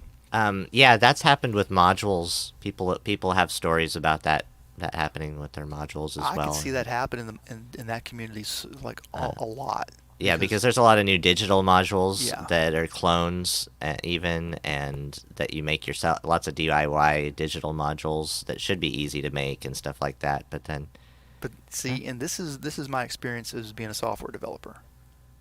This is what 20 years of doing that has taught me. Like there are certain things that you just you got to be real methodical and don't move too fast and do too much. But people do anyways. And I've lost a lot of jobs because I couldn't tell people to slow down. Like, well, we'll just fire you and get somebody who will do the job then. Okay, what are you going to do? And then, yeah, sure enough, crap like that happens as a result of it, That's not what happened in Brad's case, I mean, I would love to work for Brad, actually. I think it'd be really cool. But I don't know that he would... I don't have enough skill for him to use me at this point. I could build a website for him. That's all I could really do. But, yeah, like, again, with the 2400... I'm not in a hurry. When it gets here, I might spend a week before I even turn it on. yeah. I hate to say it, I might sell it. I won't. I'm not going to do that. But the thought has crossed my mind to just sell it when it gets here. Why? Why? Because I would make money off of it. And I kind of don't need it. I mean, look, I'm going to be real honest here, and people might hate me for saying this, but I mean, again, I choose honesty over, holding things in. I'm not into hip hop, and it's really a device that's set up for people who want to sample records, and make boom, bap, a boom, boom, bap. Those are the beats I like. When I hear people that are doing like,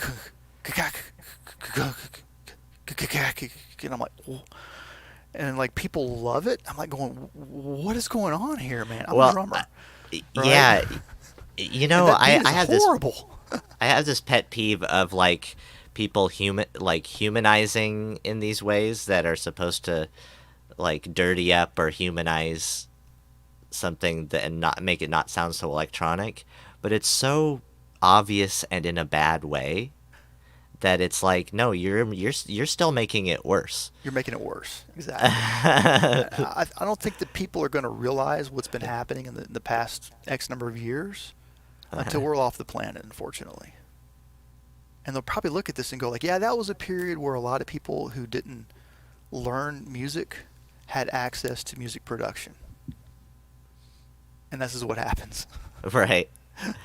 I'm going to make a lot of people mad for saying that. I'm sorry, and I do apologize if that made you mad. If anybody who's listening to this, I apologize. But hey, I apologize if I make you mad. But I mean, you're looking at somebody who spent his whole life learning musical instruments. I mean, I learned to play the saxophone when I was 10 years old. I learned how to read music when I was 10 years old.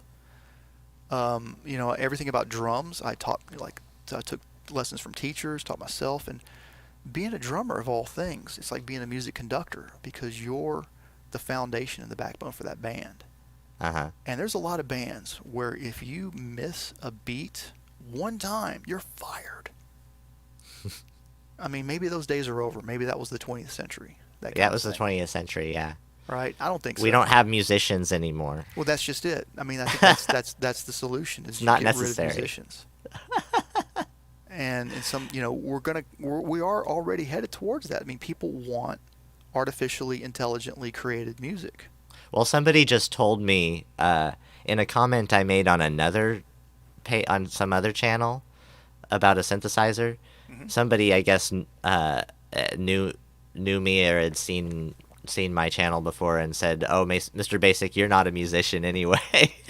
And I'm like, no, but I wasn't even mad about that because yeah, no, I realize I'm in a position right now where you look at me and go like, "Oh, well, he's not a musician," but and in fact, actually, you might be able to say that any given day, I can think of myself as not a musician, but I am an ex-musician at the very least, because I used to be playing music, and I am a musician for a particular instrument, and I think that's how it usually works: is that if you master an instrument, then you're there, but if you start a new instrument, you can be not there anymore really easily.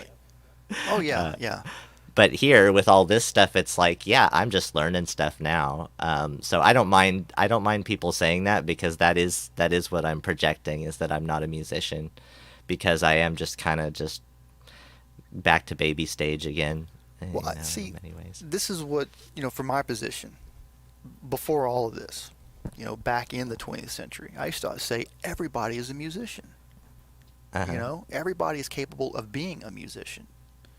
So if there is this sort of mentality that's growing, where it's basically saying, hey, you don't have to be a musician, I say, well, why would you not want to be a musician in the first place?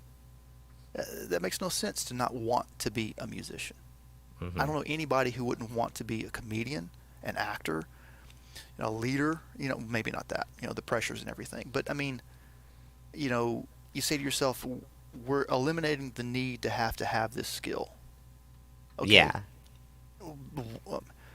Well, I think that celebrity has had a lot to do with it too.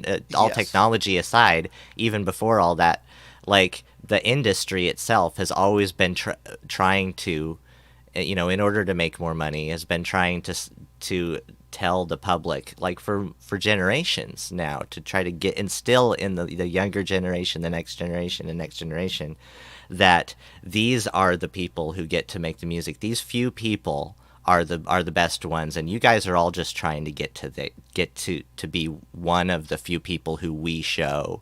And there can really not be more good musicians out there that are as good as this. And that's what they want to project on you, is that you're not good enough unless you're here in our scope of, unless you've been on MTV or on the or something like that. So people think, well, I can't be a musician because it takes so much and I would never get there, right? But so it's this far off light in the distance. It might as well be the moon for people to think of themselves as a musician. Most definitely. And so they don't even start playing music. That's always, that's been there when I was, you and me both. You're right about that. And it's only gotten worse, unfortunately. And this is why I criticize services like Spotify. People are like, well, Spotify is great. I get to, and I'm like, no, you don't get it. The solution is to find this music on your own, not to let some service tell you what to listen to or make suggestions. Yeah. You need to find friends, to give you suggestions, not strangers. Yeah. Strangers are great too. But but the platforms can't make the discovery for you. They're just going to lead you to where they lead you. Exactly, and which it's is all where money. They want to lead you. Exactly, and they control it. And they're going to say, we want you to listen to these artists because they're the ones that are making us money. Yeah, these they're the artists partners. are not making us money. We don't care if you listen to them. We don't want you to listen to them. And but that's always going to be there. But the one other thing that leads people to maybe not want to be a musician is the sad aspect. You and I both have experienced this in our own lives.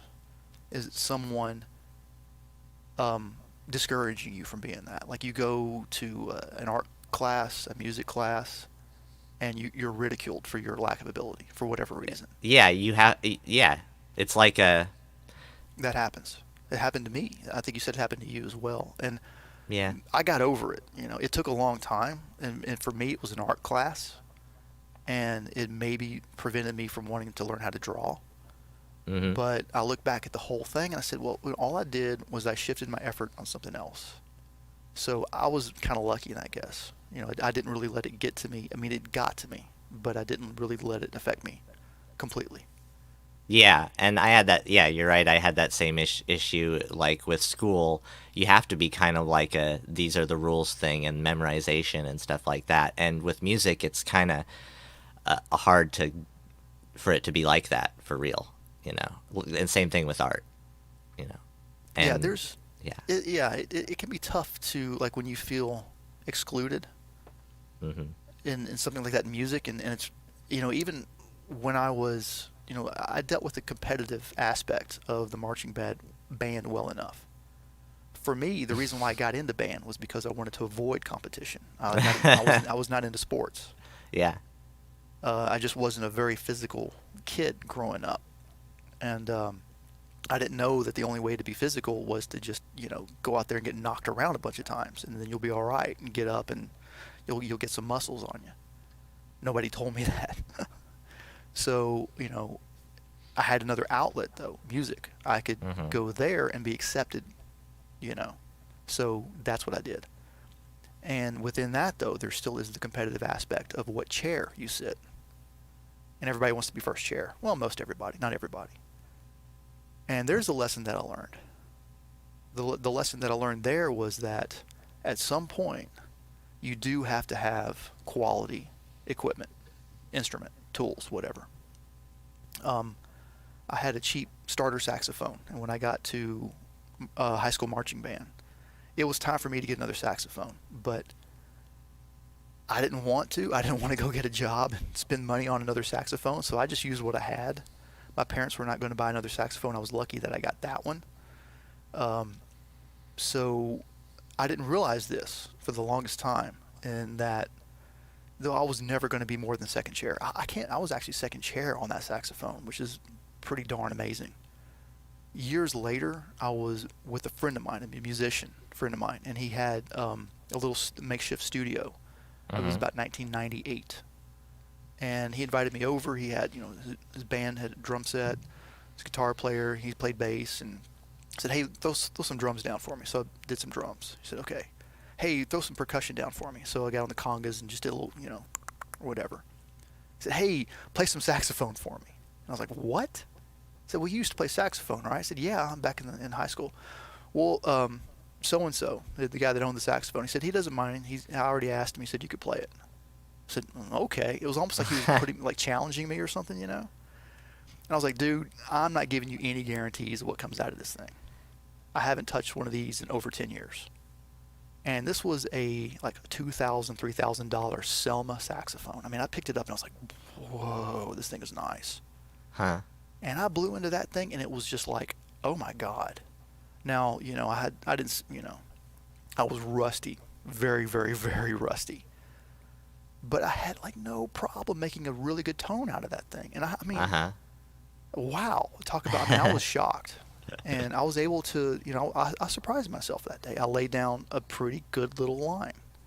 Mm. Nothing to write home about, nothing to be embarrassed about either. Hey, Total Mass Control. Hey, how's it going? Nice Hello, to have you here. welcome, welcome. We're just hanging Um, out. he says, oh, evolution of music stops with the invention of hip hop and then nothing. Am I wrong? Actually, I kind of have that same sort of feeling about the '90s. Is about that time that we've made all our genres, all our separate genres of music, and now they Hmm. pretty much all have to fuzz together. Because if we do anything new, it'll pretty much will feel like it fits into something, you know. So there's no new Yeah. music from this point on. We're kind of more like Europe. In I terms don't know. of pop songwriting structure, yeah, like, when you country, rock and roll, hip hop, disco, whatever. I mean, from what I understand, what the recording industry is aiming for is they don't really want songs to be in a genre. They want a song to contain a bunch of different genres. Yeah, that's been a trend. Okay, really, Have to get yeah. more and more So in there. I don't blame hip hop, but hip hop is definitely not the best when it comes in terms of what I'm talking about. Do you think the SP back to the SP 2400? Do you think uh, that it can do electronic music? Like, Okay, so that's a great question. But I don't mean to cut you off if you're not finished Yeah, asking. yeah, no. Yes, but what people are going for with this thing is the old sound of the SP1200. So the original was the EMU SP1200. This is the S2400. Brad dropped the P because he didn't want to be too close to the original. He's like, I don't, probably because of what Behringer, all the flack that Behringer is getting, to tell you the truth, is the only reason why that happened. I can't remember the original creator's name behind EMU. He had no problem with it being called the SP2400, I think. Now, I did something very interesting recently. A while back, and this is all related, trust me. But a while back, I was, for some reason, I was at a friend's house, and he was playing Pretty Hate Machine by Trent Reznor. Or Nine Inch Nails. And I bought that album back in 1989. I was one of the only people I know that had it. Right on. And, I mean, dude, I don't like the lyrics. I'll say that. The lyrics are weird. I'll just say that. A little too much for me. But the music, and I said this the other day, I was like, on some Twitch channel, musing, hey, what are the synthesizers that he used on that album? What are the drum machines that he used on that album? Because when I listen to it, I'm like, it still sounds completely like original to me. Like everything sounds like I've never heard it before. And somebody's like, that was just the 80s, man. It's just typical 80s stuff. I'm like, no, it wasn't. So I did a little research, and there's a Reddit thread where somebody pulled this, they asked the same question, and people did some deep diving. Apparently he used, you ready for this? Mm-hmm. The Oberheim expander was like the number one thing that's used on that. Cool. And what they did is they created, him and Flood just made a bunch of like almost soundscaping, and then they sampled all of that through the EMU Emax, was it? Not the 1200, but the cheaper one. The one, like the one step down from the 1200. Because the 1200 was pretty expensive back in the day. I'd imagine, yeah. And what they did is they pitched it up and then pitched it back down or something to get that sampling graininess going through it. Mm-hmm. Now, after that is all of Flood's magic, where, his production of being able to compress things and record it to tape and get everything mixed, and everything just sounds perfect, But it was a lot of the Oberheim expander with the EMU sampler, the Mini Moog for a lot of the bass stuff. They said that we just pretty much just use the Mini Moog for the bass stuff. I think Trent said they tried to do some vocal effects with the filter, but it didn't work out. Well, I know later on they had a Voyager. Yeah, and what they did not really use, though, was the DX7. And people think that Trent uses the DX7 a lot on those albums because apparently for the Downward Spiral tour, they destroyed a whole bunch of DX7 synthesizers on stage, like, every show. They would smash synthesizers, and they were DX7s apparently. What? So Marshall Arnold, if you hear this, you're gonna love that. You're gonna love the fact that Trent Reznor destroyed so many DX7s, and probably will validate your. Oh man, I don't advocate destroying any equipment though. Personally, I think donate to somebody, maybe they can use it. I don't. Maybe these. Well, obviously shells. DX7s. That's real sad to hear about that at this point in time. Yes and no. People need to get over the DX7 a little bit. I think. It's not the Holy Grail. So they were making a statement. I don't know. Maybe. I don't know. I don't think they We're were done because with this. nobody cared back then. I hate programming on this thing. Well, no more. Maybe it was an inside joke, But I mean, very few people. When what year was the Downward Spiral again? I can't remember off the top of my head. Was it like late 90s or? Well, I don't know because I was introduced to all of them at once in '97. Okay.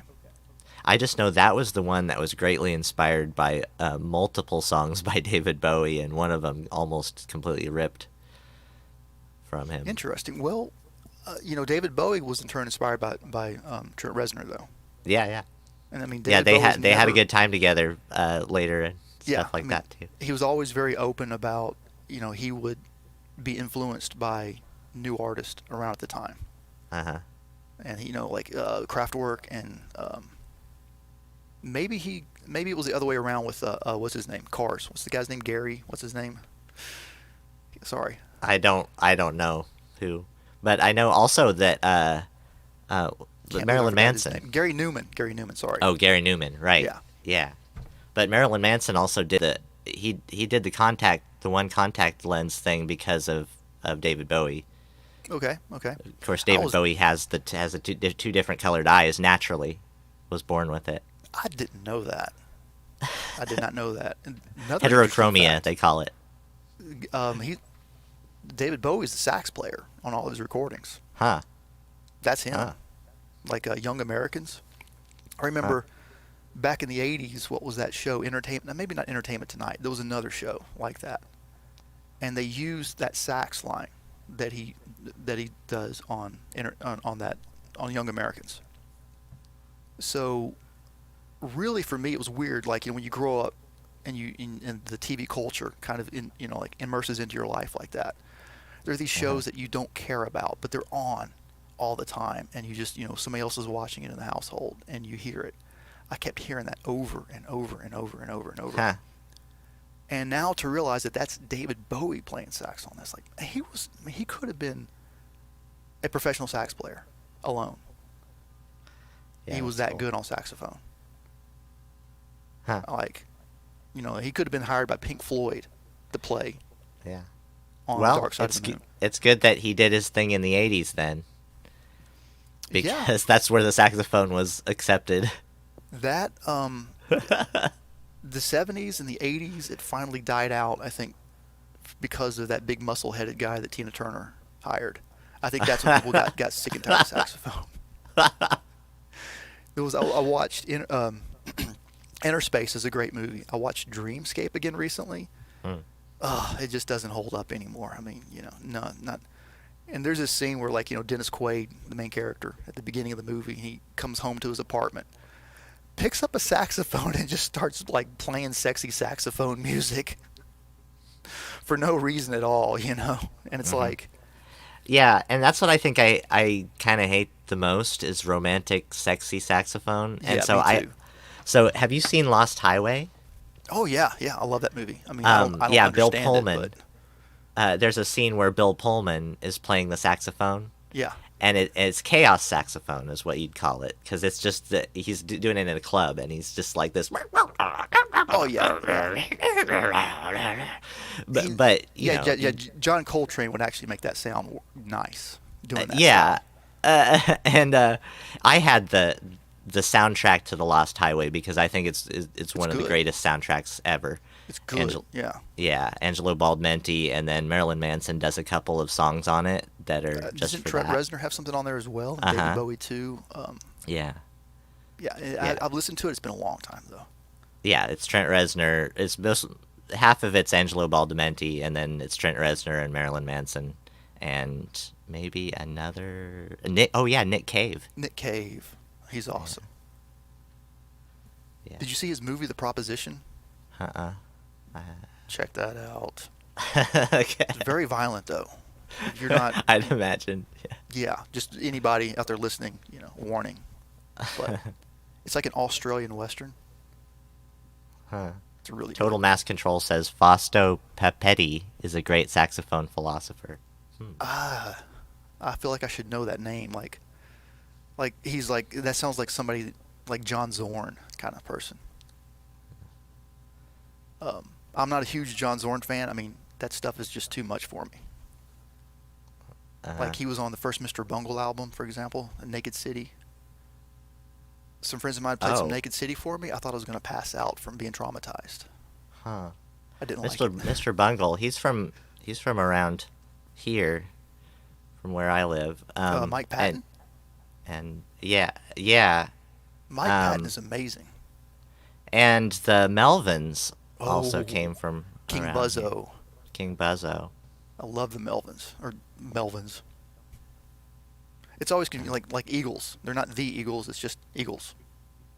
I thought it'd be But cool. Michael Patton, oh man, yeah. See, that was the only real foray into hard rock. I would say I wouldn't call them metal. I would call them hard rock. But Well, that first Mr. Bungle album with the clowns, that is as heavy and as any metal, Yeah, see, Mr. Bungle's like that. traumatizing. I didn't get into Mr. Bungle. I liked Faith No More, the first album, and that's it. The third Mr. Bungle album is a lot more listenable. It's not as intense. It's more like lounge music. Mm-hmm. But I can't, like, for me, it's kind of like, if you like weird music, you will like Mr. Bungle. If you're anybody else, you're going to hate it. I didn't like it at the time, but it's weird how my tastes change. I have to listen to things in different eras of my life, I think.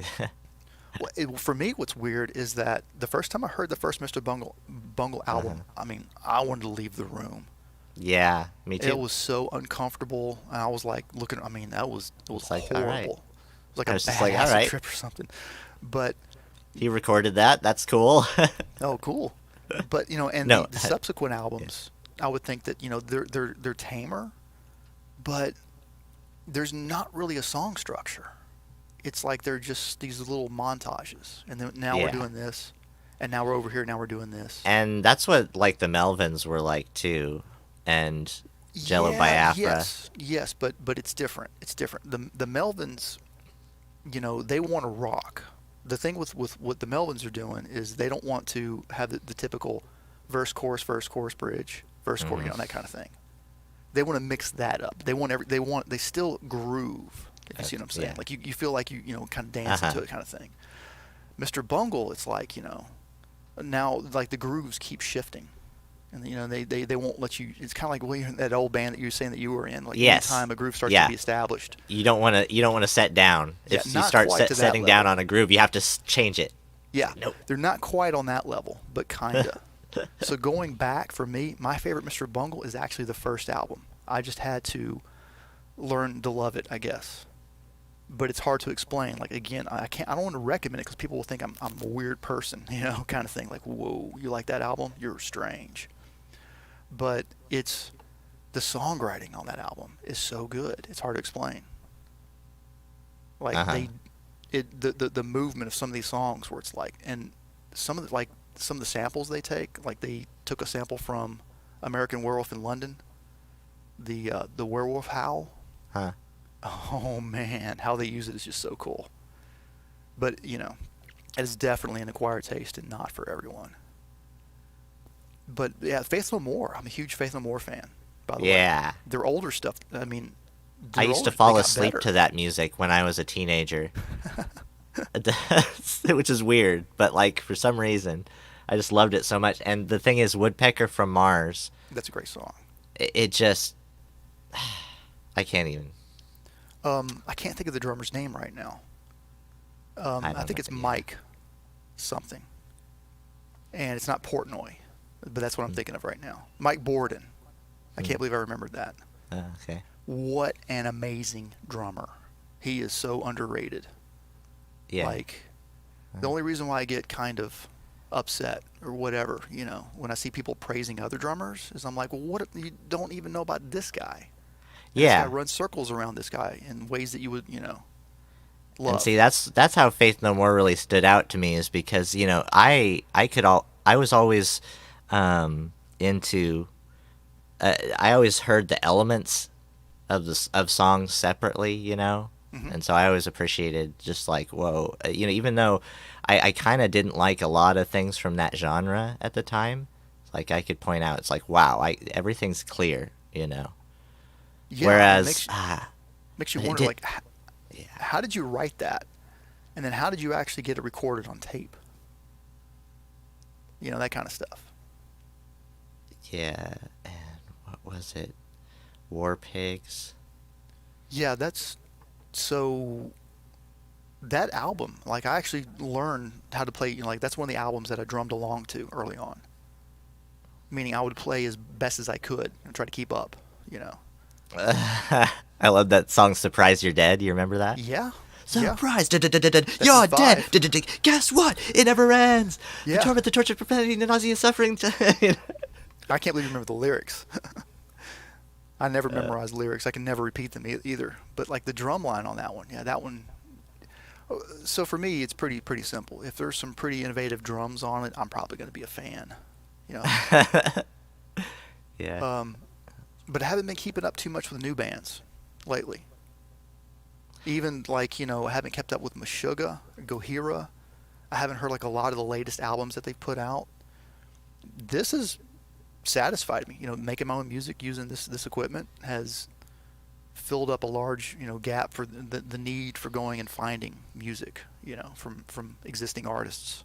And I want to continue to support these bands. Don't get me wrong, but it's weird. It's like as each year, as music production just continues to improve, I just get more and more disinterested. Yeah. It's crazy. I can understand that. They Total Mass Control asked, "What's the future of music?" John Richardson, hey, how's it going? Said, first of all, listen to all EDM genres unbiased, and then be biased. And somebody suggested Area as a groovy band from the 70s. Okay, I'll look that up. But yeah, I think just everything's electronic. So what you do is you're picking apart. The future is that we're all picking apart our elements just as we wish from a big pool, right? We could put these kind of drums on something, those kind of whatever. Right? I mean, that's what I was thinking about the SP2400. Don't never answer your question. I mean, it could do like French house and new disco and stuff like that, because if it specializes in acoustic samples, then you could there's still electronic music genres that go into that too, not just hip hop. So yeah, the S2400. Me personally, I just see it as a really cool drum machine emulator. The original EMU SP1200 was advertised as a sampling drum machine, basically. Drum station kind of thing. And that's really what it's used for. It's used to make beats. And as a drummer, I would think that a beat would be a drum part. But no, actually a beat is really just a section of a song. With it involves underneath it, yeah. A couple other things, yeah. It really does, yeah. So now I understand, apologies again, for most human error and conflict is just because people don't use the same definitions on things. Seriously. So yeah, I still am kind of weirded out by the whole all right, okay, so it's a beat, but guess what?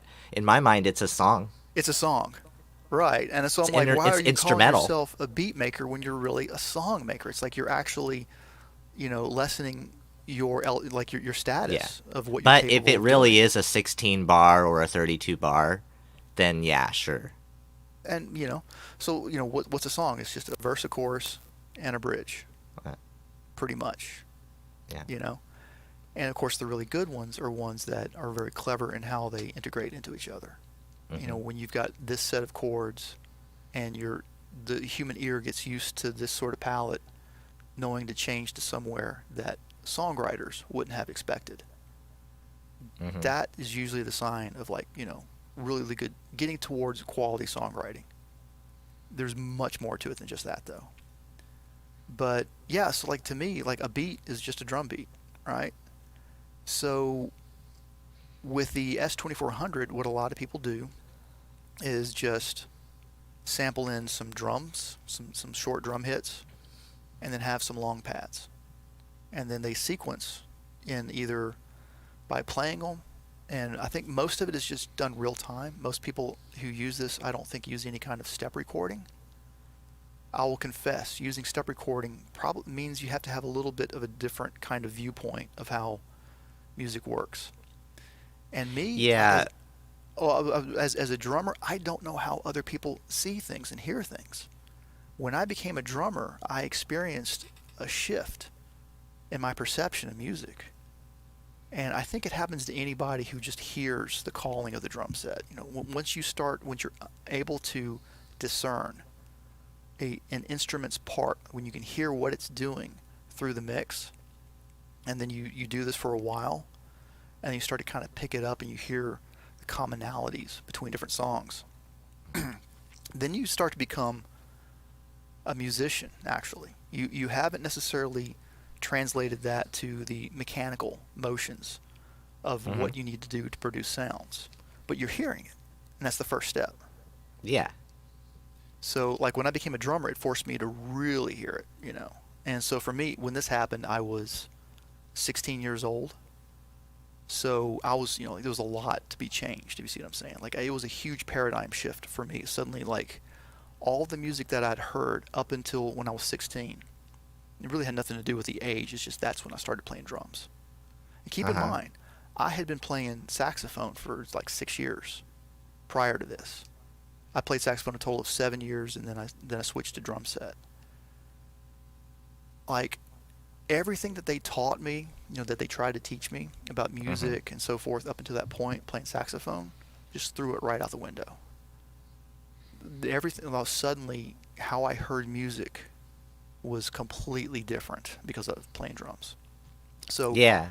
you don't have to play drums to do this, is what I'm saying. Like, I felt that way too when I found my instrument. Yeah. Yeah, it's a matter of like seeing music, for one example, like seeing music in different ways. Like, one way might be like a merry-go-round. And what your goal is that you have to hop on the merry-go-round on this particular wedge of the pie on the merry-go-round. So, if you can envision the whole circle, every time it goes around, you're going to jump on just this one spot. And that's a measure of 4/4. You see what I'm saying? And instead of seeing, because when you learn music through the concert avenue, concert band with sheet music and a conductor, everything is like reading like a long line. You're just going all this way. You just keep going, keep going, keep going. You have very few repeats and codas, but when you're doing like what we're doing, it's like everything is a repeat. Yeah. Coda, right? But could be with slight variation. Yeah, so you start to see things more like round, like a circle, instead of a linear straight line. It's both at the same time. Where am I going with this? Sorry, is that I think that once you kind of hear, once you get the backbeat, you're good to go. The litmus test of whether or not you have this ability is if you can listen to hard bop, bebop jazz at lightning fast speeds and be able to keep the upbeat going with your snap. And that's the thing about me is I've always had a brain for that, and so music is kind of like I'm not saying I'm good at it. What I'm saying is it's always been easy for me mentally. Music just to oftentimes what I have in my head is maybe like 10, 12 whatever parts of a song going all at the same time, and that can be going on, and I can literally have better music in my head that I just made up just now than I can, than what I like to hear in the outside world. So it's like the only thing stopping me would be actually having to learn instruments and find ways to get that out, right? And at the same time, it's like I can hear the beats. What I'm saying is like my subconscious is kind of on the surface when it comes to music.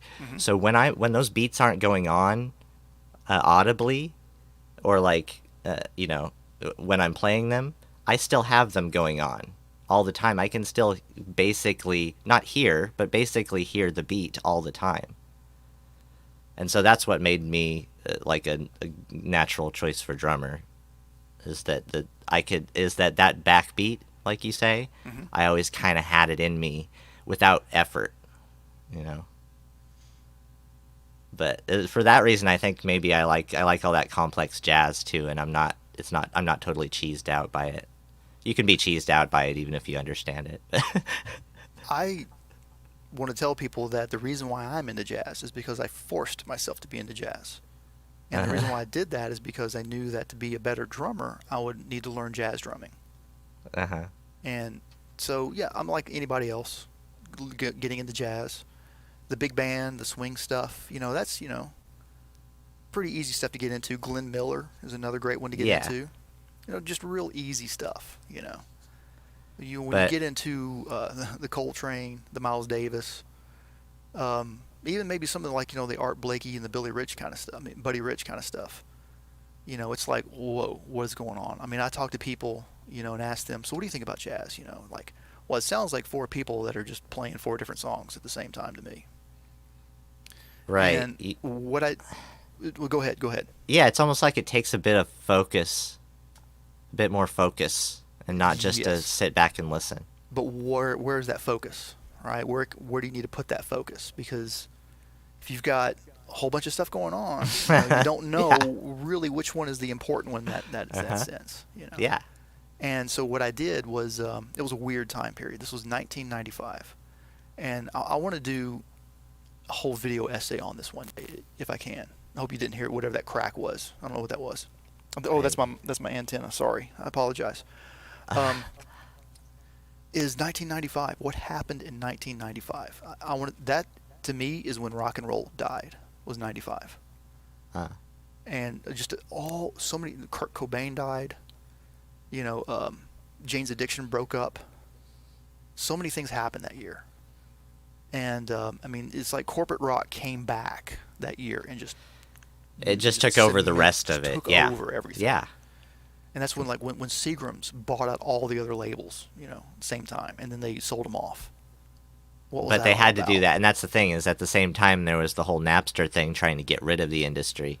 That and was it's much just much like, later though. The it's a internet war. had not even broken yet. This was all pre-internet. Although the internet has been around since '72, universities have been using it, forever. We were using the internet when I was in recording industry in '94. We didn't even know it though, but that's a whole other story. Well, I could have But- taken MIDI classes in college, but I didn't see it the same way as I see it now. I'm so glad that I did, but wow, I could talk again about me struggling with learning MIDI in 1994 when I first took that class. Just so people know, I struggled very hard with MIDI. When I first came into that class, what I thought we were doing with MIDI was something that was not even possible. All right, I thought that what it was digital audio. That's what I Yeah. thought MIDI was. Right. Was digital audio. So of course, when I'm going to the class in the first 2 weeks, I'm like, I have no idea why I don't understand what's going on. Yeah, exactly. That's 'Cause where I I had was. I was not looking I was looking 180 degrees in the wrong direction, Uh-huh. trying to receive material. And that's the sad thing about education, is that happens all the time, and people don't know, just let me turn you around. Now everything's corrected. It once you know what it is, it's so simple, but you can't see it, so it goes unchecked. Hmm. But 1995, what happened is I graduated with my RIM degree, recording industry management. And I was like, okay, what am I going to do now? I had no prospect to get a job anywhere. Like, the only thing I could do was hope that I could go to Nashville to Studio Row and get a job there without getting paid for it as an intern. Yeah. Well, I kind of had always had the feeling that having your own studio or having a studio space somewhere that you could somehow afford to rent out is the only way to make money. But then you So have to be expensive in a back certain area. Yes, and it was so expensive back then. Uh-huh. Cutting ahead a little bit of one of the person who convinced me to play saxophone in the other story I told, Mm-hmm. he had an ADAT machine. Remember those? Lisa's Yeah. ADAT? Mm-hmm. And, they used VHS cassettes. Yeah. So this was 97, I think, when he did this. And he started his own studio then. And really, that's when everybody started realizing, not because of him, of course, but around the same time, all this technology that was becoming, we already had 4-track recorders, but cassettes and 4-track recorders are terrible quality for this kind of stuff. What the ADAT gave us was digital. What am I trying to say? Integrity. There's a better word that I'm looking for. Yeah. Consistency. Uh, The resilience. consistency of digital. Like when you record it, it's always going to sound this way. You're not going Yeah, to lose. yeah. You don't have to worry about degeneration Yes. like you do with tapes. Exactly. But at 95, it was like, we weren't there yet. We're just a couple, 2 or 3 years away from that. What I ended up doing was I ended up getting a job in AV audiovisual. And that's when I started my trek into audiovisual. And, but that didn't really, I think that didn't really work out for me even very well because the pay wasn't very well. I was driving 40 miles in, 40 miles back. I needed to move away from my city, move to Nashville. That would have been a solution. What I ended up doing was, this was before I started computer science, is I ended up getting a job as a pizza deliverer for Pizza Hut, working for Pizza Hut. Mm-hmm. There in Murfreesboro, Tennessee, in my hometown. And well, sorry for being so long-winded on the story, but what I did is that I found myself in my car, delivering pizzas, and we had a local National Public Radio sponsored station called WMOT, which only played jazz. Mm-hmm. And I set all the automatic numbers, whatever they're called, the recall stations, to that station to force myself to listen to nothing but jazz. And I inflicted this upon myself. It was kind of painful at first, actually. Yeah. Like, I wanted to switch off and listen to rock and roll, anything, I was into electronic music back then, too. And I said, I'm not until I get it, not until I understand this music. And what it all boils down to is the 2 and the 4. 1, 2, 3, 4. 1, 2, 3, 4. It's the 2 and the 4. Mm-hmm. Being able to feel. There's that video, Barry, what's his name? It's called Feeling the And. Same thing. The point is that you've got a down and an up. Yeah. And it's easy. Everybody inherently has the down. You're born with that. You have to acquire the up. And you can think about it like this. If you watch a ball bouncing, right, you can see when it hits the ground. You can see the ground itself. You know where it is. You can't see, though, where the ball is going to stop rising and start to fall. That's an invisible demarcation. You've got to work to be able to see where that is. And trust me, it's well worth it. That is definitely something that everybody should work to do if you don't already have it. You'll feel music differently then. Yeah, I used to actually really not be... I used to hate ska. I used to not be able to handle my roommate in college's music my first year. He was from Hawaii, and there was actually a big ska community in Hawaii. On the island, it's not Jamaican ska, it's different. It's Hawaiian ska. And there's scenes. There's a whole big scene in Hawaii, and it's there's black and white checkered thing going on, and it's like old style ska. It was before the resurgence in the night. Oh wow. Okay. Like he really listened to old stuff, Desmond Decker, stuff from around the 60s, 70s. Gotcha. Yeah, that's when it all started. Yeah, and Jimmy Cliff and all that. I'm a But huge that's Jimmy Cliff fan. no, but that's Jamaican. But anyway, Right. so Well, yeah, Scott came from Jamaica, though, right? yeah, It was an offshoot of Roots. That was more like, it was kind of like their sock hop rock and roll, in a way. Just like real upbeat. We're excited. Kind of yeah. music. So that's the thing about it, is like it was really annoying to me until he tried to push it and push it and like show me, okay, it's about this. It's like listen to this and listen to this guy and listen to this one. And I don't know what it was for me or when, but it just kind of almost instantly at one point became something I really, really liked. Like, oh my gosh, I really like this stuff. And it was the old stuff. And then there was also around a similar time a thing going on where there was all this Zoot Suit Riot and Cherry Poppin' Daddies and stuff, where that was supposedly ska, but it's this new kind of big bandy sort of weird thing that happened in the 90s that was popular in pop music. The Mighty Mighty Boss Tones. Yeah, Mighty Mighty Boss Tones, and it wasn't quite like that. It didn't have that sort of flavor like old ska. Old ska is like good. It's good stuff. And so I got kind of just instantly changed my opened up to that.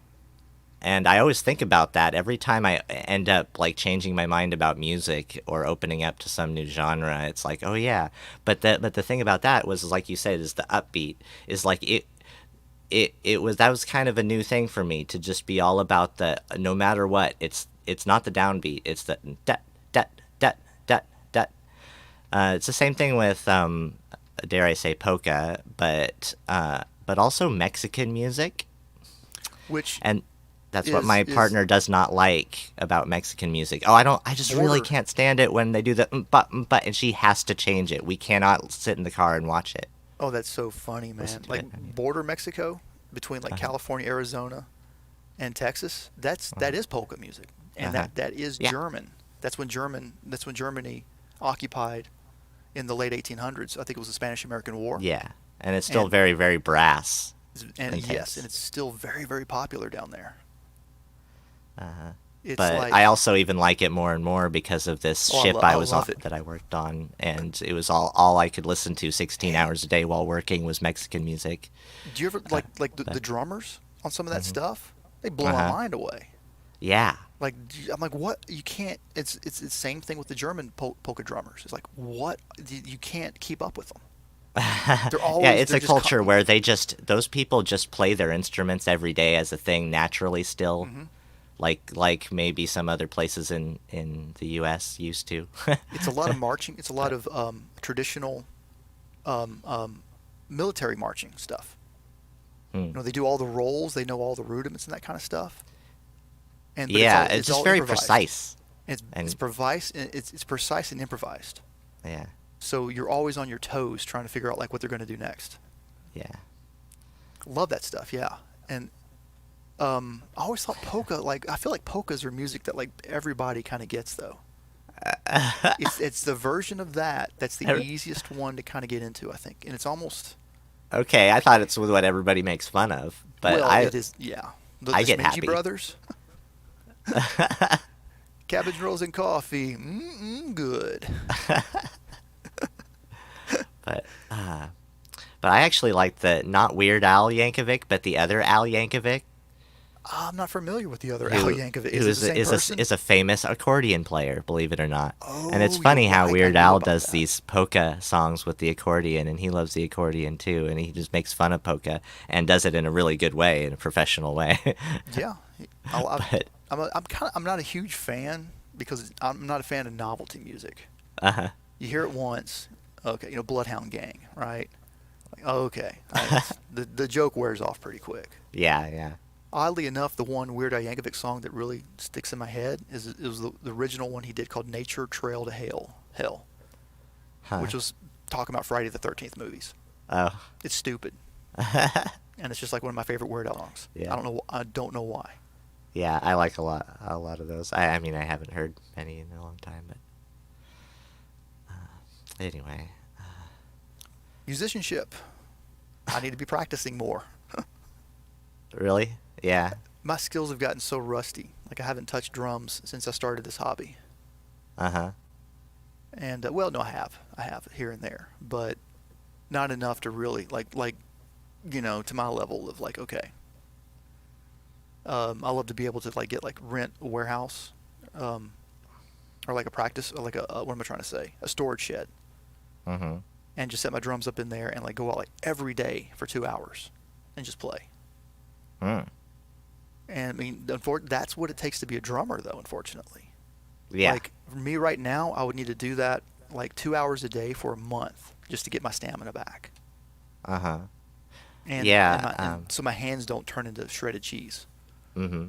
Yeah, luckily I have a marimba to use on a regular basis anytime I want, and I kind of like keep my mind back in the past, although I get to play so infrequently that it still feels like it's like just trying to gain some back.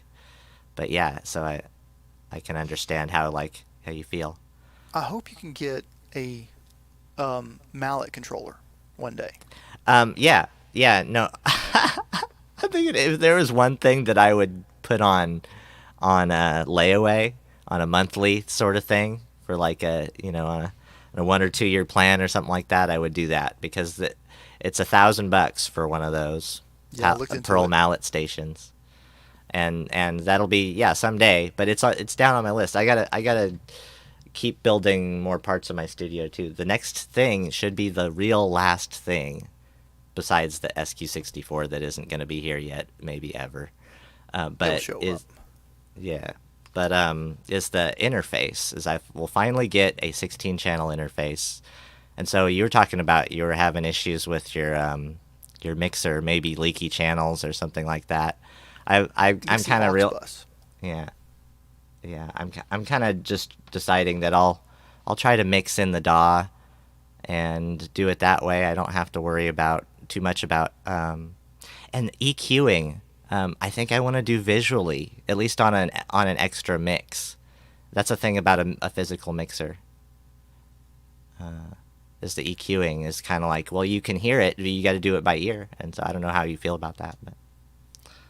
Well, visually is better. I personally myself don't want to take that shortcut. I want to better train my ears before I just use some visual aid to know, oh, look right here. You got this horrible frequency that you need to cut back. Or, being able to say, like, can I boost this? And looking and going, yeah, it looks okay. What I really want is sort of a spectrometer for all the EQ channels, for after all they, Me too. Maybe so I can see all the bands per channel would be great. Makes a rack unit. I already forgot what it's called. I was on the fence of getting one. They're like $250. Used, about 400 new. And it's Ultra Mixer. That's what it's called. Ultra, something like that. Ultra Miser, Ultra Mixer, whatever. But it has a nice display on the front. And it shows you that spectral, like the spectral analyzer. So just to see whether there's this huge lump in the low mids, Totally. But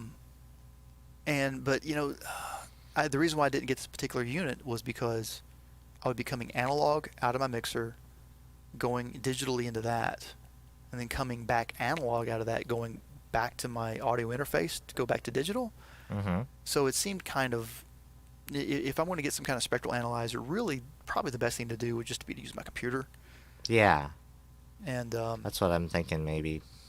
So, like you've got Audacity has spectral view. I look at that sometimes, but at that point, I've already recorded it.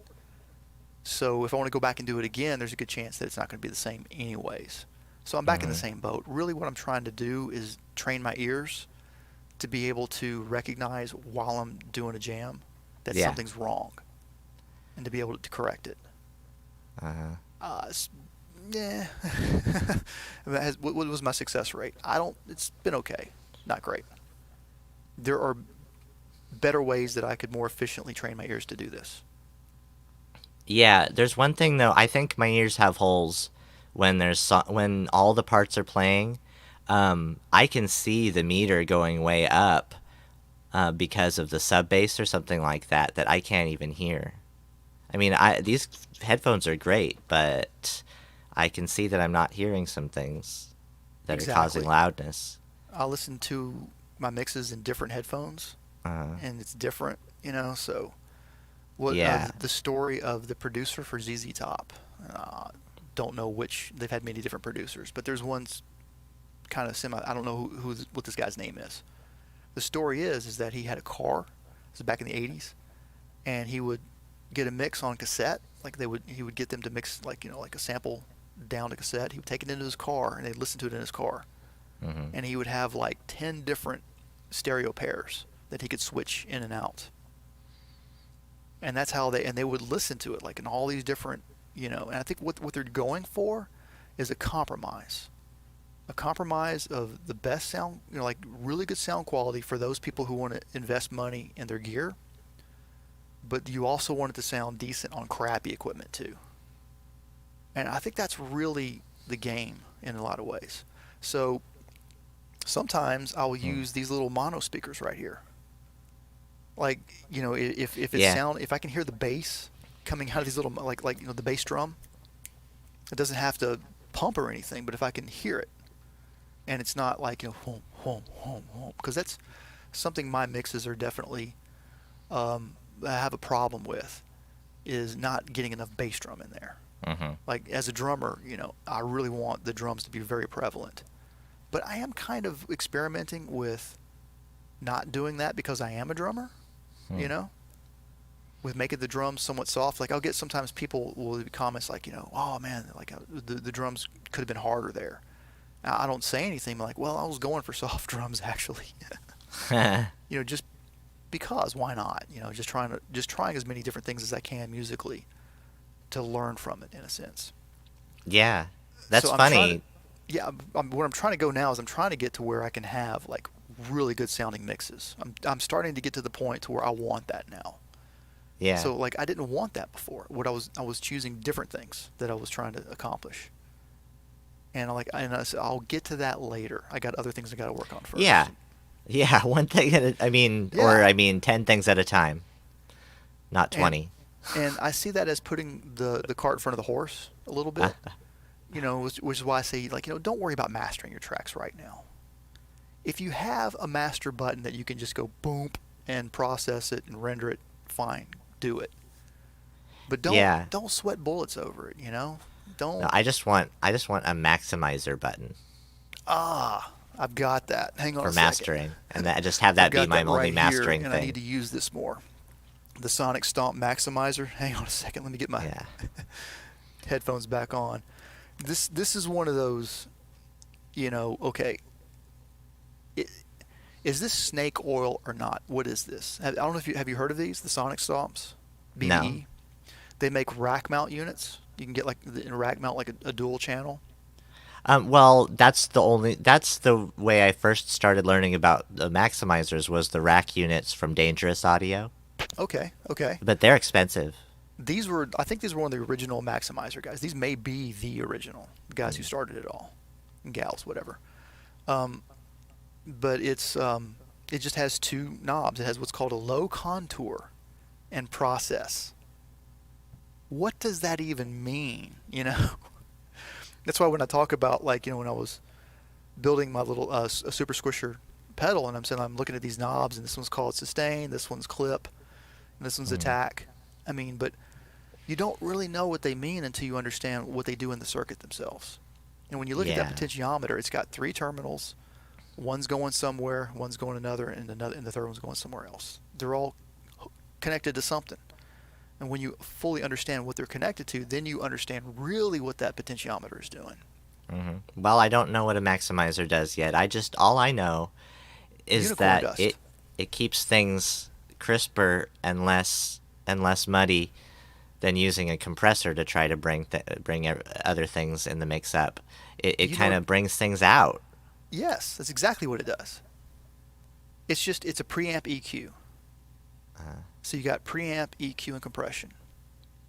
You got gain, you've got squashing, and you've got frequencies that you can work with. And that's kind of really it. But within that, you kind of boil it down, and then you realize, oh, it's infinite. It's just, you can get lost in so many little rabbit holes trying to trace down, what's going on with all of this. But yeah, I haven't really done a whole lot of I want to take this through the oscilloscope and kind of see more what it's doing. Haven't even begun to study what the circuit itself is. It's probably very, very simple. It's probably just a few op amps, and that's really probably it. Maybe some transistors to kind of help the buffering, and of course what are called your timing components, your capacitors and resistors that are interfaced with the integrated circuits and the transistors to bias them and to couple them together. And yeah, that'd be an interesting little research to see how is it different than, say, a compressor. Yeah. They also make compressors too, the same company, but, every guitar pedal maker is going to make the gamut, of those utilitarian features. Mm-hmm. But Inverted Popes, he says that's what we used to take... Oh, take a tape from studio to car.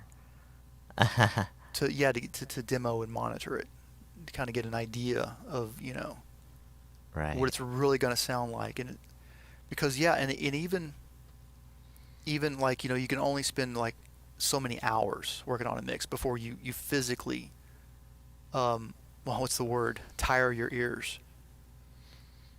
Fatigue is the word, but eventually your ears are just going to get worn down and you can't mix anymore. You have to stop. Yeah. So where I'm going with this is our role now is a dual role of jamming, making the music, and also mixing it. And yeah. Once you get to there. we'll know this.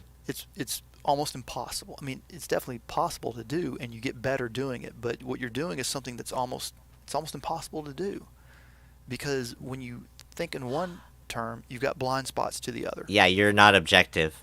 You cannot You're be biased. objective. Exactly. And so, what I plan on doing, well, a dream. I'm not going to do this. 2 people. I would love to go to either Rick Beato's studio. I don't know what he would charge. I mean, he has the time for it anymore. Or to Steve Albini's studio. Uh-huh. And record 10 tracks using this equipment. And, having someone else produce your music. That's why these artists generally get someone else to do those jobs, especially recording. Because they can't do it themselves. I mean, even though if they can do it themselves, I mean, you look at like Clint Eastwood directing himself, so to speak, kind of thing. You've got to be up for it. You've got to, you got to be in the right mode to handle those 2 hats at the same time. Yeah, and I got into this saying to myself, the idea of recording. This is what I'm doing now. It's like, this is all everything I'm doing is the idea that, okay, now I'm going to be okay with recording myself and just try to, okay, all right, what do I need to do? It's like, okay, there's a lot to do. But that idea started out from, I don't want to pay for someone else to make good music out of what I do.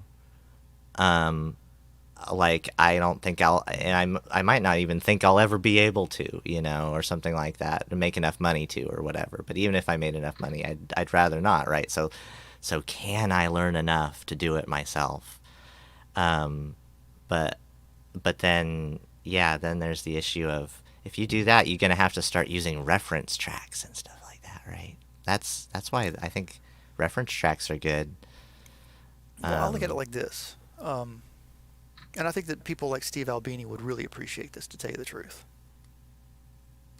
I'm a big fan of the band Guided by Voices. Ever heard of them? Yeah.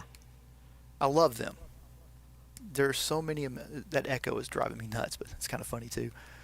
There are so many aspects about that band that is just worth emulating in yourself. Number one, how they wrote songs. Uh-huh. I'll tell you right now, the hardest part about songwriting is coming up with a great bridge. It's almost impossible to do. It's pretty easy to come up with a hook. You can come up with a verse. It's kind of hard to come up with a chorus that really works well with that verse. But to get a good, great bridge, man, it can take a long time. Yeah, I think I have the patterns, theory-wise, as to where you go on the modes to make a bridge, usually. But I always have to sound it out myself and just try until I get there. And, there it is. Yeah, it's almost like you need to throw all the rules out the book and go fishing and hope you catch something good. Yeah. and while I'm talking, think to yourself, how did Paul McCartney and John Lennon solve this problem? But Guided by Voices, how they solved the problem was they said, okay, we just won't put a bridge in the song. Piece of cake, problem solved. And that's literally what they did. They would do verse, chorus, and okay, we're done. And the cool thing about a Guided by Voices song is it's like, if you don't really like the song, well, hang on, it'll be over in less than a minute. Their songs are so short; they're like 2 minutes. Well, and that's another thing about when Chat was asking about the future of music. It's like, well, there's also been, in times and in genres, like the early Beatles, for instance, you didn't want to go over 3 minutes, really. And it's like, and even That's now, there's genres where you stay short. There's genres where you go long. Right. And most of that, that's the thing. The future of music is definitely going to change because radio is no longer king.